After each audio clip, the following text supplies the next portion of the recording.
Class 11th micro economics का एक chapter है जिसका नाम है कॉन्सेप्ट ऑफ कॉस्ट। इस चैप्टर के अंदर बच्चों ने कॉस्ट से रिलेटेड बहुत सी बातें समझी थी। Total cost, average cost, marginal cost, implicit cost, explicit cost और न जाने कितनी सारी बातें। पहले इस चैप्टर का कोई भी पोर्शन, कोई भी टॉपिक आपसे मिस ना हो जाए, इसलिए स्कोरशाला आप लोगों के लिए लेके आया है कॉन्सेप्ट ऑफ कॉस्ट, ये पूरा chapter in this single video. इस वीडियो की हेल्प से अब आप इस पूरे चैप्टर को अच्छे से कवर कर सकते हैं।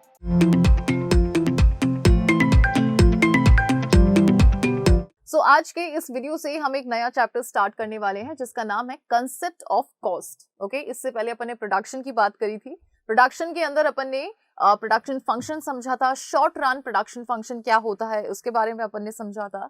किसी भी प्रोडक्शन में किन चीजों की हमें रिक्वायरमेंट होती है, किस तरीके के इनपुट हमें जरूरी होते हैं किसी भी प्रोडक्शन को प्लेस करने के लिए, इसके बारे में अपन ने बात की थी। ठीक है, अब देखो, प्रोड्यूसर जब भी प्रोडक्शन करता है, ठीक है, तो वो कुछ ना कुछ इनपुट्स इसमें लगाता है। ठीक है, कुछ होते हैं फैक्टर इनपुट और कुछ होते हैं नॉन फैक्टर इनपुट। ठीक है, फैक्टर इनपुट जैसे लेबर है, लैंड है, मशीन्स हैं। नॉन फैक्टर इनपुट यानी कि रॉ मटेरियल हो गए। ओके, अब यहाँ पे जो प्रोड्यूसर है, जब इन इनपुट्स को जब प्रोडक्शन में लगाता है तब उसके पास में अपन कह सकते हैं कि उसके पास में आउटपुट निकल के आता है। अब यहाँ पे प्रोड्यूसर इन इनपुट पे भी कुछ ना कुछ खर्चा करता होगा, दिखती सी बात है। जैसे अगर कोई लैंड है, किसी से लैंड अगर उसने रेंट पे लिया है तो बदले में रेंट पे ही करता होगा। अगर अपने अंडर में किसी लेबर से वो काम करवा रहा है तो लेबर को एज अ वेजेस देता होगा, रॉ मटेरियल परचेज करता होगा। तो ये सारी चीजें जो कि प्रोड्यूसर खुद खर्चा करता है किसी प्रोडक्शन को मतलब प्रोसेस करने के लिए, जब प्रोड्यूसर खुद खर्चा करता है, that is known as cost. Okay, अब कॉस्ट के अंदर भी दो चीजें होती हैं, एक होती है एक्सप्लिसिट कॉस्ट और एक होती है इम्प्लिसिट कॉस्ट। सो देखो, काफी बार क्या होता है, हमने ये अक्सर देखा है कि जैसे बहुत से घरों में क्या होता है कि जो बिजनेस माइंड लोग होते हैं वो अपने घर में ही अपना बिजनेस सेटअप कर लेते हैं और सोचते हैं कि हम बाहर के लोगों को अपने बिजनेस में इन्वॉल्व करेंगे, इससे अच्छा है कि हमारे घर के जो लोग हैं उनको हम इस बिजनेस में इन्वॉल्व कर लें। ठीक है, उससे होगा क्या कि एक तो ठीक है, आप नहीं भी सैलरी देंगे तब भी चल जाएगा क्योंकि आपके घर परिवार के लोग हैं। दूसरी चीज ये होगी कि आपने अपने घर में बिजनेस सेट कर लिया है तो आपको कोई भी लैंड लेने की जरूरत नहीं है, कहीं पे भी रेंट पे आपको प्रीमाइस लेने की जरूरत नहीं है, मतलब आपने अपने घर में ही, तो वो कॉस्ट क्या हो गई, ये कॉस्ट यहाँ पे कम हो गई। आप वेजेस नहीं दे रहे हो तो यहाँ पे प्रोडक्शन की कॉस्ट कम हो गई, है ना। आपने यहाँ पे किसी भी तरीके का मतलब कह सकते हैं इंफ्रास्ट्रक्चर यहाँ पे आपने यूज नहीं लिया है ना, इंफ्रास्ट्रक्चर नहीं बनवाया, तो ये वेजेस, ये जो कॉस्ट है वो यहाँ पे कम हो गई।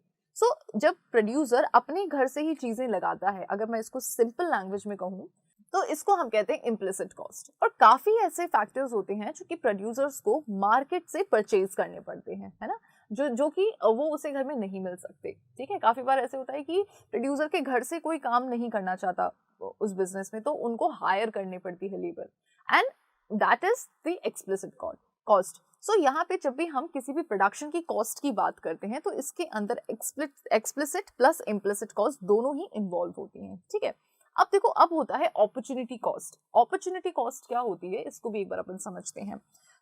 काफी बार क्या होता है, हमारे पास में दो ऑप्शंस होते हैं, उस दो ऑप्शन में से हम मतलब बेस्ट ऑप्शन हम ऑप्ट कर लेते हैं। जो सेकंड बेस्ट ऑप्शन होता है उसको हम क्या करते हैं, फॉरगो कर देते हैं, यानी कि वो अपॉर्चुनिटी जो है वो अपन लूज कर रहे हैं, and that is known as opportunity cost. Okay, so यहाँ पे तीन ये कॉन्सेप्ट मैं आपको बता दी हूँ और यहाँ पे कॉस्ट क्या है वो भी मैंने आपको बता दिया है। ठीक है, अब इसका थोड़ा सा हम आज के इस वीडियो में इसका थोड़ा सा ओवरव्यू हम समझते हैं। यहाँ पे आप देख सकते हैं कि कॉस्ट क्या है। कॉस्ट की डेफिनेशन यहाँ पे आप लोगों के लिए है, it refers to expenditure incurred by a producer. ठीक है, यहाँ पे जो प्रोड्यूसर है वो खर्चा कर रहा है किस पे, फैक्टर इनपुट्स पे as well as on new factor. ठीक है, नए फैक्टर पे और फैक्टर इनपुट्स पे यहाँ पे प्रोड्यूसर खर्चा कर रहा है। किसके लिए कर रहा है, ताकि उसे गिवन आउटपुट यहाँ मिले। ठीक है, ऑफ अ पर्टिकुलर कमोडिटी। ठीक है, अब यहाँ पे टोटल कॉस्ट का फॉर्मूला हमने देख लिया, एक्सप्लिसिट प्लस इम्प्लिसिट, दोनों ही कॉस्ट इसमें इंक्लूड होती हैं। अब देखो, एक्सप्लिसिट और इम्प्लिसिट के बारे में हम यहाँ पे बात कर चुके हैं। कॉस्ट का एक और यहाँ पे डेफिनेशन है, इसको भी हम समझते हैं। कॉस्ट हमेशा किस में मेजर की जाती है, अपॉर्चुनिटी कॉस्ट में कॉस्ट को हम हमेशा मेजर करते हैं। अब ऐसा क्यों करते हैं, because cost of producing a given amount of output is to be measured in terms of sacrifice made in the producing that output. ठीक है। अब यहाँ पे आपने उस आउटपुट को बनाने के लिए कुछ सेक्रीफाइस भी किया होगा, समझ लो आप, प्रोड्यूसर एक आउटपुट को प्रोड्यूस करने के लिए कुछ सेक्रीफाइस भी करता है और वो सेक्रीफाइस भी यहाँ पे एड ऑन होते हैं, ठीक है। सो टोटल कॉस्ट हम कैसे निकालते हैं? So total cost is equals to opportunity cost, ठीक है, implicit cost plus explicit cost, ठीक है। सो अपॉर्चुनिटी कॉस्ट भी इसमें इंक्लूड होती है। हम जो भी प्रोडक्शन कर रहे हैं, जो प्रोड्यूसर है वो जो भी प्रोडक्शन कर रहा है, उस प्रोडक्शन के दौरान उसने बहुत सी चीजें सेक्रीफाइस की होंगी और उसका जो वो सेक्रीफाइस है वो भी वो अपनी कॉस्ट में इंक्लूड करता है, ठीक है। नाउ अब यहाँ पे अपन एक्सप्लिसिट कॉस्ट की बात करते हैं। एक्सप्लिसिट कॉस्ट यानी कि actual cost. So it is opportunity cost of hiring purchasing input from market, ठीक है। हम घर से लगा सकते थे लेकिन हमने घर से नहीं लगाया, तो ये हम क्या करें? सेक्रीफाइस करें, हमने उसको मार्केट से खरीदा। So it is the opportunity cost of hiring purchasing input, ठीक है, from market. In short it is the payment made to firm to the other hiring purchasing input. तो शॉर्ट में अगर हम कहें तो हम कैसे इसको एक्सप्लेन करेंगे कि हमने इनपुट खरीदे हैं, हमने इनपुट्स हायर करे हैं हमारे प्रोडक्शन के लिए। जब हम इनपुट्स को हायर करते हैं, हम खरीदते हैं, भाई मतलब हमने जो प्रोड्यूसर है सपोज, तो प्रोड्यूसर अपने घर के लोगों को भी वहाँ पे एज अ वर्कर लगा सकता था, लेकिन उसने ऐसा नहीं किया, उसने बाहर से लोगों को वेजेस पे रख लिया, लेबर को रख लिया। तो यहाँ पे उसने सेक्रीफाइस किया है। कैसे? वो यहाँ पे इस अमाउंट को, अपनी कॉस्ट को कम कर सकता था, लेकिन उसने इस कॉस्ट को कम नहीं कर पाया वो, तो उसको लेबर यहाँ पे रखनी पड़ी क्योंकि उसे प्रोडक्शन तो करना है। So this is the opportunity cost, okay. So purchasing input from the market, in short it is payment made by the firm। अब जो प्रोड्यूसर है वो पेमेंट कर रहा है किसको? टू अदर हायरिंग, ठीक है, जो जिनको वो हायर कर रहा है, purchasing input from the market. For example wages paid to the workers, ठीक है, हम वर्कर्स को हायर करते हैं, बदले में उन्हें क्या देते हैं? वेजेस देते हैं। पेमेंट टू इलेक्ट्रिसिटी बिल, ठीक है, और यहाँ पे इलेक्ट्रिसिटी बिल का जो पेमेंट करते हैं वो भी वो भी किस में इंक्लूड हो जाती है? एक्सप्लिसिट में इंक्लूड हो जाती है, ठीक है। अब यहाँ पे दूसरा जो हमारे पास में आता है, इट इज इम्प्लिसिट कॉस्ट, ठीक है। इम्प्लिसिट कॉस्ट हम समझ चुके हैं कि यहाँ पे जो प्रोड्यूसर है उसको बाहर से कोई भी फैक्टर खरीदने की जरूरत नहीं पड़ती है, बाहर से किसी भी फैक्टर पे उसको पैसा लगाने की जरूरत नहीं पड़ती है, okay. So it is the opportunity cost of using self owned input. यहाँ ये opportunity cost of using self owned input, ठीक है, कि मतलब अब यहाँ पे सिचुएशन थोड़ी डिफरेंट हो गई है। वो भाई बाहर से मतलब वो लैंड खरीद भी सकता था, लेकिन उसने क्या किया? खुद का लैंड यूज में ले लिया है ना, अपने घर में ही उसने बिजनेस सेटअप कर दिया। तो यहाँ पे एक चीज गवा दी, बाहर वो जो पीस ऑफ लैंड खरीद सकता था उसको उसने उस कॉस्ट को उसने फॉरगो कर दिया, ठीक है। सो यहाँ पे ये अपॉर्चुनिटी कॉस्ट होती है। So it is the opportunity cost of using self owned input. Self owned input मतलब जो प्रोड्यूसर का खुद का है।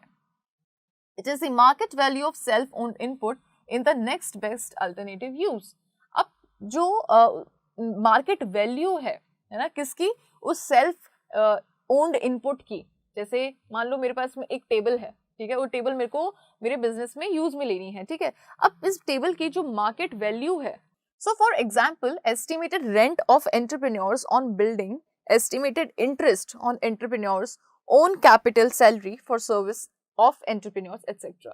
so यहाँ पे जो entrepreneurs होते हैं वो खुद की सैलरी वो उनकी इम्प्लिसिट में काउंट हो जाती है। अगर वो खुद के ही घर में सेटअप कर रहे हैं तो उनका रेंट यहाँ पे बच रहा है, तो वो इम्प्लिसिट में काउंट हो जाता है, ठीक है। सो ये सारे क्या हैं? आपके इम्प्लिसिट कॉस्ट के एग्जाम्पल हैं। Estimated rent of entrepreneurs on building, ठीक है, estimated interest on entrepreneurs own capital, अगर एंटरप्रेन्योर को खुद का कोई कैपिटल है तो उस पर उसे इंटरेस्ट पे नहीं करना पड़ रहा है, ठीक है, वो क्योंकि उसका खुद का है।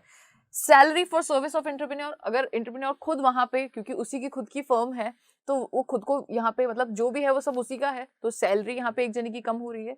सो ये सारी चीजें क्या है? ये सारी चीजें आती है इम्प्लिसिट कॉस्ट के अंडर में। क्लियर? सो यहाँ पे कॉस्ट क्या है ये अपन समझ चुके हैं। अपॉर्चुनिटी कॉस्ट क्या है ये, इसके बारे में अपन ने बात कर ली। इम्प्लिसिट और एक्सप्लिसिट कॉस्ट क्या है ये भी अपन ने डिस्कस कर लिया है। नाउ अब आती है बात सेलिंग कॉस्ट। सेलिंग कॉस्ट क्या होती है? It refers to expenditure incurred by the producer. अब देखो काफी बार हम क्या देखते हैं कि प्रोड्यूसर्स जो होते हैं वो अपने प्रोडक्ट की एडवर्टाइजमेंट करते हैं, ठीक है। एडवर्टाइजमेंट करने का मतलब क्या है कि अपने प्रोडक्ट को वो लोगों को मतलब वो बताना चाह रहे हैं कि भाई हमारा ये पर्टिकुलर प्रोडक्ट है और आप इस प्रोडक्ट को खरीदें, ठीक है, उसके लिए वो एडवर्टाइज कर रहे हैं। तो इस एडवर्टाइजमेंट में भी वो क्या क्या लगा रहे हैं, अपनी कॉस्ट लगा रहे हैं, पैसा खर्च कर रहे हैं, and this is selling cost. So it refers to expenditure incurred by the producer to promote sale, ठीक है। अब ये कॉस्ट लगा करके ये क्या कर रहे हैं, अपने सेल को प्रमोट कर रहे हैं of the community, for example expenses on advertisement, okay. So ये एक तरीके की क्या कहलाती है, ये कहलाती है आपके selling cost, okay. Next is production cost. अब प्रोडक्शन कॉस्ट क्या होती है कि आपके प्रोडक्शन के दौरान जो भी कॉस्ट इसमें इनकर होती है, जैसे कि it refers to expenditure incurred by a producer on input for producing a given relevant level of output, कि भाई यहाँ पे प्रोड्यूसर को बोल दिया कि आपको ये लेवल ऑफ आउटपुट यहाँ पे प्रोड्यूस करना है। अब इस लेवल ऑफ आउटपुट को प्रोड्यूस करने के लिए इन फैक्टर्स में जितना भी अमाउंट ऑफ जो कॉस्ट लग रही है, that is known as production cost, okay, that is known as production cost. So type of cost of production, variable cost के बारे में हम बात करने वाले हैं, फिक्स्ड कॉस्ट के बारे में हम बात करेंगे, टोटल कॉस्ट के बारे में हम बात करेंगे, average cost and marginal cost. ये सारे के सारे हमारी क्या कहलाती हैं, कॉस्ट ऑफ प्रोडक्शन कहलाती हैं, ठीक है। और इन सभी को अपन एक एक करके पढ़ेंगे, ऑलराइट। अब हम बात करते हैं शॉर्ट रन कॉस्ट के बारे में। सो देखो इससे पहले आपको ये समझना होगा कि शॉर्ट रन प्रोडक्शन फंक्शन के बारे में अपन बात कर चुके हैं, ठीक है। तो इसी को एक बार दोबारा से आपको रिपीट करना होगा। देखो शॉर्ट रन प्रोडक्शन फंक्शन में क्या होता था कि हम इनपुट्स उसमें मतलब प्रोडक्शन कर रहे हैं तो दिखती सी बात है हमें इनपुट्स की जरूरत होगी। अब यहाँ पे इनपुट्स को हम जैसे जिस तरीके से यूज करते हैं वो उसमें मतलब हम डिवीजन दो तरीके से करते हैं, एक होता है फिक्स्ड और एक होता है वेरिएबल, राइट। फिक्स्ड इनपुट जो होता है उसके अंदर अपन चेंज नहीं करते हैं through out the production. I am talking about the short run production function, okay. वहीं अगर अपन को अपने आउटपुट में चेंज करना है तो हम किस में चेंज करते हैं, अपन कुल मिलाकर के इस वेरिएबल फैक्टर्स जो होते हैं उनके अंदर अपन चेंज करते हैं, ठीक है। सो ये हो जाता है आपका शॉर्ट रन प्रोडक्शन फंक्शन। अब इसके अंदर क्या होता है, सबसे पहले क्या होता है short run. So it is a period of time during which some factors are fixed. ये वो पीरियड ऑफ टाइम है जिसके दौरान कुछ ऐसे फैक्टर्स होते हैं जो फिक्स्ड रहते हैं और कुछ ऐसे फैक्टर्स होते हैं जो वेरिएबल रहते हैं। फिक्स्ड फैक्टर को आप इसके अंदर आप किसी भी तरीके के चेंजेस नहीं कर सकते हैं, वेरिएबल फैक्टर्स को के अंदर आप चेंजेस कर सकते हैं। कैसे कि अगर आपको कह सकते हैं कि मतलब अगर आपको अपना आउटपुट बढ़ाना है तो यहाँ पे क्या होगा, अगर आपको आउटपुट बढ़ाना है तो वेरिएबल को बढ़ा दोगे। It has two components. अब इसके भी दो कंपोनेंट्स हैं, fixed cost and variable cost. Fixed cost जो कि फिक्स्ड फैक्टर्स पे लगती है, वेरिएबल कॉस्ट जो कि वेरिएबल फैक्टर्स पे लगती है। सो टोटल कॉस्ट का यहाँ पे फॉर्मूला क्या हो गया, total cost is equals to total variable cost plus total fixed cost, okay. So कुल मिलाकर के आपका टोटल कॉस्ट का जो फॉर्मूला यूज में आता है वो ये वाला होता है। और उससे पहले जो इम्प्लिसिट एक्सप्लिसिट देखा था वो क्या था कि भाई टोटल कॉस्ट के हमारे पार्ट्स कौन कौन से हैं, टोटल कॉस्ट के अंदर क्या क्या चीजें इंक्लूड होती हैं। Opportunity cost of what, of implicit end of explicit, ठीक है। और टोटल कॉस्ट का फॉर्मूला क्या है, TVC plus TFC, total variable cost and total fixed cost. Variable cost कैसे आएगी यहाँ पे कि अगर हमें हमारा प्रोडक्शन बढ़ाना है तो हमें ज़्यादा लेबर यहाँ पे एम्प्लॉय करनी पड़ेगी और पर लेबर हमें हमारे वेजेस बढ़ जाएंगे, यानी कि अगर मैं प्रोड्यूसर हूँ तो मेरी कॉस्ट यहाँ पे बढ़ जाएगी, है ना। कॉस्ट कैसे बढ़ जाएगी, क्योंकि अब मुझे एक लेबर मतलब एक एक्स्ट्रा लेबर हो गई मेरे पास में, अब मुझे उसे भी सैलरी देनी पड़ेगी, राइट। लेकिन फिक्स्ड कॉस्ट मेरी यहाँ पे फिक्स ही रहती है। तो सपोज करो जैसे कि मान लो यहाँ पे 10 मेरी है फिक्स्ड कॉस्ट, ओके। प्रोडक्शन मुझे बढ़ाना है तो पहले मेरे पास में लेबर थी से 15, ठीक है। अब यहाँ पे मुझे अगर मुझे आउटपुट बढ़ाना है तो मुझे लेबर भी बढ़ानी पड़ेगी, ठीक है। अब ये जब मैंने लेबर बढ़ाया तो यहाँ पे मेरा क्या होगा कि मेरा आउटपुट बढ़ेगा। तो लेबर बढ़ाने का मतलब क्या है कि मैं जो बढ़ती हुई लेबर है इसको सैलरी भी दूंगी, तो अगर मैं प्रोड्यूसर हूँ तो मेरी कॉस्ट डेफिनेटली यहाँ पे बढ़ेगी, ठीक है। सो ये होता है आपका टोटल कॉस्ट।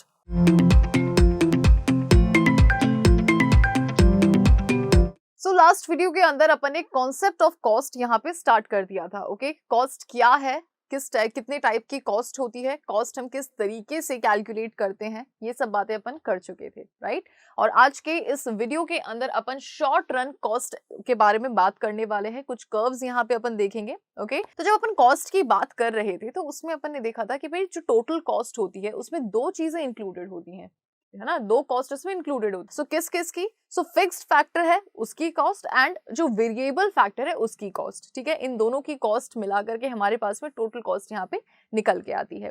फिर हमने बात करी थी इम्प्लिसिट कॉस्ट और एक्सप्लिसिट कॉस्ट की। एक बार इसको भी रिपीट करते हैं।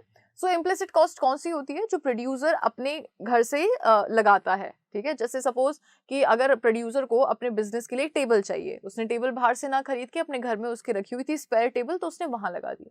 उसे लेबर चाहिए थी तो उसने बाहर से लेबर को ना बुला करके उसने अपने घर के लोगों को एज अ लेबर अपने बिजनेस में लगा दिया, ठीक है। So this is implicit cost.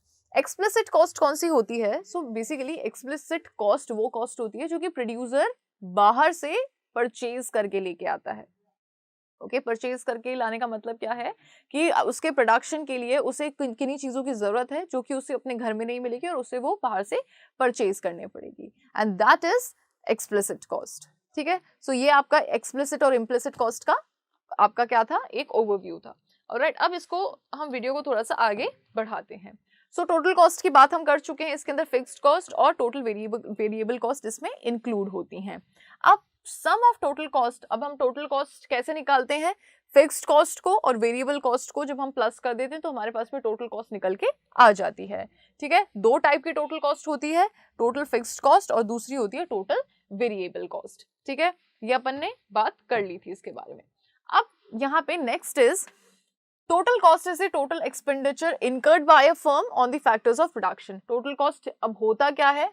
अगर आपसे टोटल कॉस्ट की डेफिनेशन के बारे में पूछा जाए तो टोटल कॉस्ट प्रोड्यूसर जो भी अपने फैक्टर्स ऑफ प्रोडक्शन पे खर्चा करता है ना, अपने फैक्टर्स ऑफ प्रोडक्शन पे जब भी प्रोड्यूसर कोई कॉस्ट लगा रहा है तो उसको अपन क्या कहते हैं?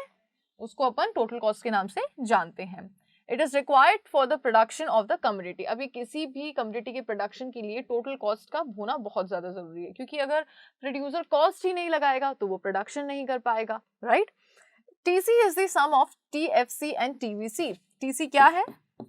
TC is equals to total fixed cost plus total variable cost at various level of output, ठीक है। अलग अलग लेवल ऑफ आउटपुट पे जो हमारा TC रहता है वो कुछ इस तरीके से ही निकलता है, ठीक है।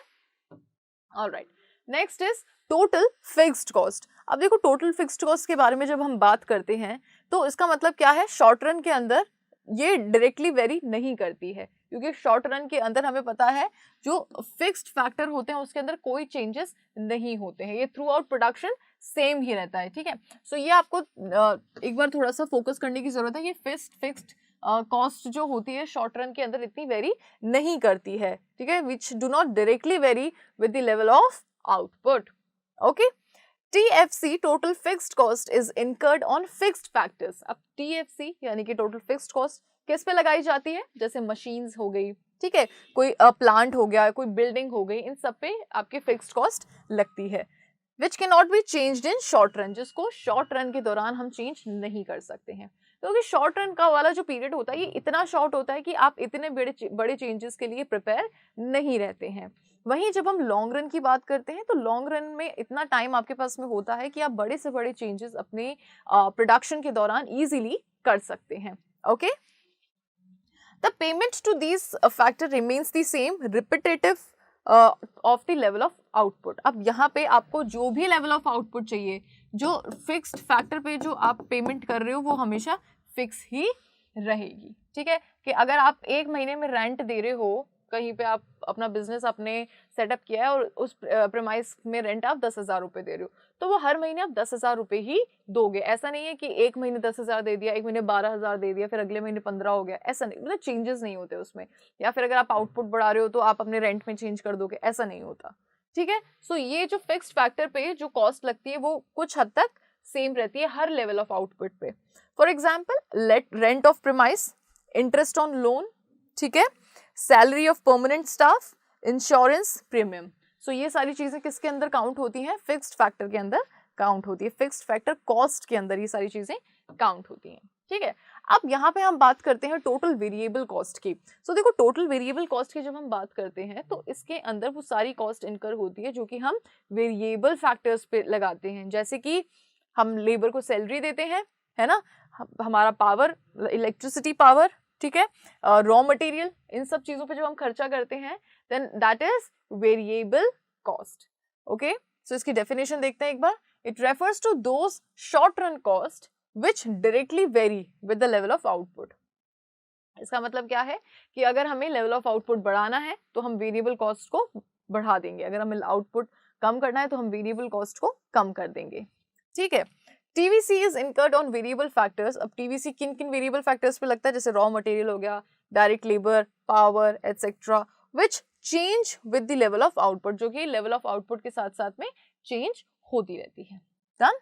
Now this means that TVC rises with increase in output and falls with decrease in output। इसका मतलब क्या है कि जो आपका टोटल वेरिएबल कॉस्ट है ना, टोटल वेरिएबल कॉस्ट जो है आपकी, ये बढ़ती है अगर आपको आउटपुट बढ़ाना है, ये घटती है अगर आपको आउटपुट घटाना है। Clear? TVC is incurred till there is production and it becomes zero at zero level of production। TVC जब तक आपका लगता है, जब तक आप प्रोडक्शन कर रहे हो, अगर आपका लेवल ऑफ प्रोडक्शन जीरो हो गया तो आपका TVC भी नहीं लगेगा, ठीक है। सो ये वाला जो पॉइंट है ये इंपॉर्टेंट है। TVC तब तक लगता है जब तक आपका प्रोडक्शन चलता है, अगर आपका प्रोडक्शन जीरो हो गया तो उस पॉइंट पे जो आपका टोटल वेरिएबल कॉस्ट है वो भी कैसा रह जाएगा, जीरो हो जाएगा। ओके, अब यहाँ पे आप लोगों के लिए एक टेबल है, ऑलराइट, जिसके अंदर ये आपका आउटपुट है, ये आपका फिक्स्ड कॉस्ट है, ठीक है, टोटल फिक्स्ड कॉस्ट, ये आपकी टोटल वेरिएबल कॉस्ट है। अब आप देख सकते हैं कि fixed cost through out same है ना, और वेरिएबल कॉस्ट के अंदर आप वेरिएशंस देख सकते हैं। अब अपन टोटल कॉस्ट कैसे निकालेंगे, 12 + 0 is 12, 12 + 6 is 18, 12 + 10 is 22, 12 + 15 is 27, 12 + 24 is 36, 12 + 35 is 47। सो यहाँ पे हम क्या कर रहे हैं, फिक्स्ड फैक्टर कॉस्ट को, टोटल वेरिएबल कॉस्ट को हम क्या कर रहे हैं, प्लस कर दे रहे हैं, जिससे कि हमारे पास में टोटल कॉस्ट निकल के आ जाएगी। इजी थी, ठीक है। इसका कॉन्सेप्ट आई होप अब तो आपको बहुत अच्छे से क्लियर हो गया होगा। एक और चीज इसमें रहती है विच इज द डायग्राम। अब यहाँ पे डायग्राम में आप एक चीज देखिएगा कि वेरिएबल जो कॉस्ट है, टोटल वेरिएबल कॉस्ट जो है आपकी, वो 0 से स्टार्ट हो रही है, आपकी टोटल कॉस्ट 12 से स्टार्ट हो रही है, और फिक्स्ड कॉस्ट भी आपकी 12 से स्टार्ट हो रही है। ऐसा क्यों, इसके पीछे का रीजन देखो, क्योंकि यहाँ टेबल में ये चीज गिवन है, आपकी TFC कहाँ से स्टार्ट हो रही है, 12 से, 0 से नहीं हो रही है, इसलिए इसको हम, इसका जो ग्राफ होगा वो हम 12 से स्टार्ट करेंगे। वेरिएबल कॉस्ट आपकी 0 से स्टार्ट हो रही है, यानी कि इसको अपन ओरिजिन से स्टार्ट कर सकते हैं। अब जो टोटल कॉस्ट है, जब हमने प्लस किया तो हमारे पास में 12 आया, तो इसका मतलब क्या है कि हमारी टोटल कॉस्ट भी हम 12 से ही स्टार्ट करेंगे। ये देखिए, ये 12 से स्टार्ट होती है आपकी टोटल कॉस्ट, ये आपका TFC जो कि फिक्स्ड है थ्रू आउट, ठीक है। अब यहाँ पे ये आपका TVC भी 0 से स्टार्ट हो रहा है। अब आप सोच रहे होंगे कि ये इस तरीके का शेप क्यों है, होने को तो ये यूं भी हो सकता था, लेकिन ये मतलब लीनियर भी तो हो सकता था, लेकिन ये इस तरीके का शेप इसके अंदर क्यों है। सो इसके पीछे भी एक रीजन है। देखो, जब हम बात करते हैं TVC की, 6, 10, ठीक है, 15, 24, 35, तो ये जो गैप है, इस वजह से, मतलब इनमें जिस तरीके का गैप है, रेट जो है, इस वजह से क्या हो रहा है कि यहाँ पे इसका जो डायग्राम है वो कुछ इस तरीके का बनेगा, ठीक है। और आपको ऐसा नहीं कि TFC आप यहाँ पे प्लॉट करना भूल जाएं, बिल्कुल नहीं, TFC भी आपको यहाँ पे प्लॉट करना है, तीनों चीजें, in fact total cost, total variable cost and total fixed cost, तीनों की चीजें आपको यहाँ पे प्लॉट करनी पड़ेगी। क्लियर? नाउ अब हम यहाँ पे बात करते हैं शॉर्ट रन मार्जिनल कॉस्ट की, ठीक है। शॉर्ट रन मार्जिनल कॉस्ट क्या होती है, देखो शॉर्ट रन क्या होती है इसके बारे में तो अपन बात कर चुके हैं, मार्जिनल कॉस्ट के बारे में हम बात करते हैं। तो देखो, जब भी वर्ड आता है मार्जिनल, तो हम समझते हैं कि मार्जिनल यानी कि एडिशन, यानी कि एक और आउटपुट को यहाँ पे ऐड करने के लिए हमें एक और इनपुट यहाँ पे ऐड ऑन करना पड़ेगा, और this is known as marginal, ठीक है। So marginal cost refers to those short run cost, ये वो शॉर्ट रन कॉस्ट होती हैं विच आर एन एडिशन, जो कि क्या है, एडिशन है किसमें, टोटल कॉस्ट में, when 1 more unit of output is produced. जब एक और यूनिट ऑफ आउटपुट प्रोड्यूस किया जाता है तो अपने टोटल कॉस्ट में एक और इनपुट का एडिशन किया जाता है, ठीक है, एक और अपन कह सकते हैं कॉस्ट यहाँ पे ऐड ऑन की जाती है और इसी को हम मार्जिनल कॉस्ट के नाम से जानते हैं। अब देखो मार्जिनल कॉस्ट हम निकालते कैसे हैं, जिस तरीके से हम मार्जिनल प्रोडक्ट निकालते थे उसी जिस तरीके से हमने ये सारी चीजें सीखी हैं, बस कॉस्ट का भी जो फॉर्मेट है वो वैसा ही है, TCN माइनस TCN माइनस 1, ठीक है। सो यहाँ पे जो जैसे 10, 11 ये यूनिट्स होती हैं, ठीक है, टोटल कॉस्ट अगर ये है सो यहाँ पे हम क्या करेंगे 11 माइनस 10 कर देंगे, तो यहाँ पे हमारे पास में मार्जिनल कॉस्ट निकल के आ जाएगी। ओके, ये हमारा फॉर्मेट रहता है किसका, मार्जिनल कॉस्ट का। ऑलराइट, व्हेन MCN क्या है, marginal cost of n unit, TCN total cost of n units, TC minus 1 total cost of n minus 1 unit n unit n यहाँ पे क्या है, number of units of produce, ठीक है, यहाँ पे n मतलब जो भी नंबर ऑफ यूनिट यहाँ पे प्रोड्यूस हुई है, ठीक है। ऑलराइट, अब यहाँ पे आप लोगों के लिए एक और टेबल है, तो सबसे पहली चीज क्या है, यहाँ पे आउटपुट आपको गिवन है, वेरिएबल कॉस्ट आपको गिवन है, फिक्स्ड कॉस्ट आपको गिवन है।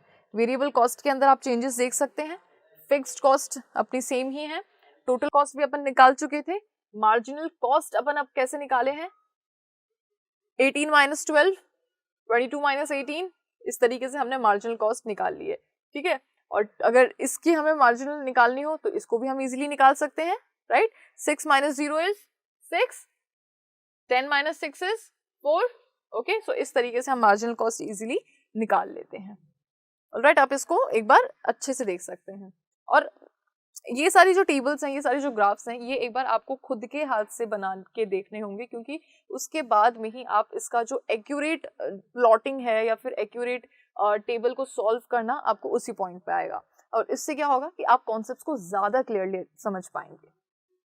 ऑलराइट, नाउ अब यहाँ पे अपन क्या देखेंगे, इसका ग्राफ देखेंगे MC का, मार्जिनल कॉस्ट का।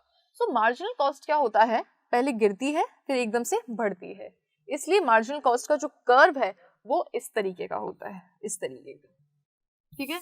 एक बार मैं आपको दिखाती हूँ, देखो मार्जिनल कॉस्ट क्या हुई, पहले गिरी फिर बढ़ने लग गई, पहले गिरी फिर बढ़ने लगे, सेम ही है वैसे तो दोनों का मार्जिनल कॉस्ट, सो सेम ही आएगा, चाहे वेरिएबल का ले लो चाहे टोटल कॉस्ट का ले लो, ठीक है। सो यहाँ पे क्या होगा कि पहले आपका MC गिरता है फिर एकदम से बढ़ता है, तो इसका जो ग्राफ होता है वो आपका कुछ इस तरीके का बनता है, ठीक है। नाउ अब हम यहाँ पे बात करते हैं एवरेज कॉस्ट की, short run average cost. So average cost अपन को पता है, जब अपन प्रोडक्ट की एवरेज प्रोडक्ट की बात करी थी तो उसके अंदर अपन ने क्या देखा था, टोटल प्रोडक्ट अपॉन लेबर, ठीक है, या फिर total product upon unit of labour, या फिर जो भी यूनिट्स अपने पास में गिवन है, that is. So average cost भी हमारा इसी तरीके से निकलता है, per unit short run cost है ना, शॉर्ट रन के अंदर पर यूनिट कॉस्ट क्या आ रही है, it is explain the relationship between cost and output, ठीक है। ये क्या बता रहा है, टोटल कॉस्ट अपॉन आउटपुट, ऐसे हम निकालते हैं एवरेज कॉस्ट, ठीक है। मोर रियलिस्टिक मैनर, अगर अपन को इसको ज्यादा रियलिस्टिक मैनर में समझना है तो अपन इसको इस तरीके से समझेंगे, from total fixed cost, total variable cost, total cost we can obtain average fixed cost. अब अपने पास में जब ये सारी चीजें अवेलेबल होंगी तो अपन एवरेज फिक्स्ड कॉस्ट निकाल लेंगे, ठीक है, एवरेज वेरिएबल कॉस्ट निकाल लेंगे and average cost upon easily यहाँ पे निकाल लेंगे और टोटल कॉस्ट भी निकाल लेंगे, ठीक है। अपने को टेबल में अगर 2-4 चीजें गिवन है, फॉर्मूले अपन को पता है, इजीली अपन पूरी टेबल को फुलफिल कर सकते हैं, है ना। Average fixed cost refers to fixed cost of production per unit. Average fixed cost, अब यहाँ पे देखो एवरेज की बात कर रहे हैं अपन, सो एवरेज फिक्स्ड कॉस्ट क्या हो जाएगा, average fixed cost per unit. Average variable cost क्या हो जाएगा, सो average variable cost per unit, ठीक है। यहाँ पे हम एवरेज निकाल रहे हैं, ओके। सो यहाँ पे यही बोला है कि टोटल अगर अपने पास में है, टोटल फिक्स्ड कॉस्ट है, टोटल कॉस्ट है, टोटल मतलब वेरिएबल कॉस्ट है, तो उससे अपन एवरेज फिक्स्ड कॉस्ट निकाल सकते हैं, एवरेज कॉस्ट निकाल सकते हैं और एवरेज वेरिएबल कॉस्ट हम उससे निकाल सकते हैं। टोटल है तो अपन एवरेज इजीली निकाल सकते हैं, ठीक है। ऐसे जैसे TC निकल गया, अगर TFC है अपने पास में तो यहाँ पे अपन AFC निकाल रहे हैं, ठीक है। तो इस तरीके से अगर अपने पास में ये सारी चीजें गिवन है तो एवरेज अपन इजीली निकाल सकते हैं। नाउ एवरेज वेरिएबल कॉस्ट क्या होती है, refers to per unit of variable, short run cost of production, ठीक है, पर यूनिट आप कितना वेरिएबल जो है आपका उस पे पर यूनिट पे कितनी कॉस्ट लग रही है, ठीक है, that is average variable cost. इसको कैसे कैलकुलेट करते हैं, TVC upon output,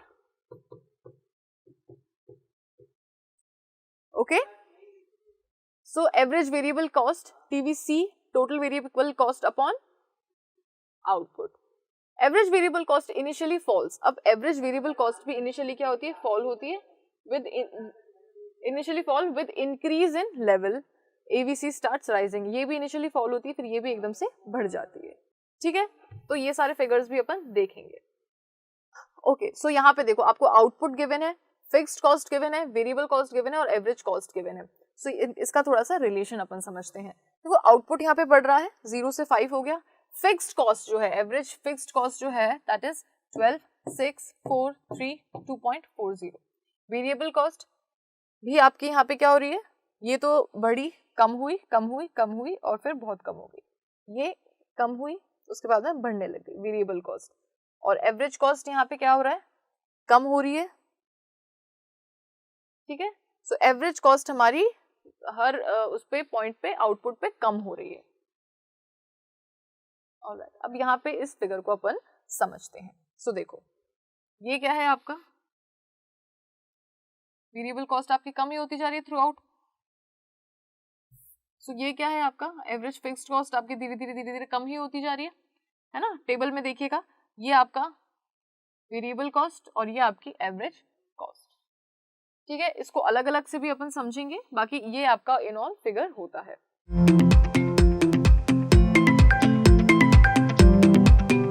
so concept of cost chapter के अंदर अभी तक अपन ने कॉस्ट क्या है, कितने टाइप की कॉस्ट होती है और कॉस्ट किस तरीके से प्रोडक्शन के अंदर वर्क करती है, इन सब चीजों के बारे में अपन ने पढ़ लिया है।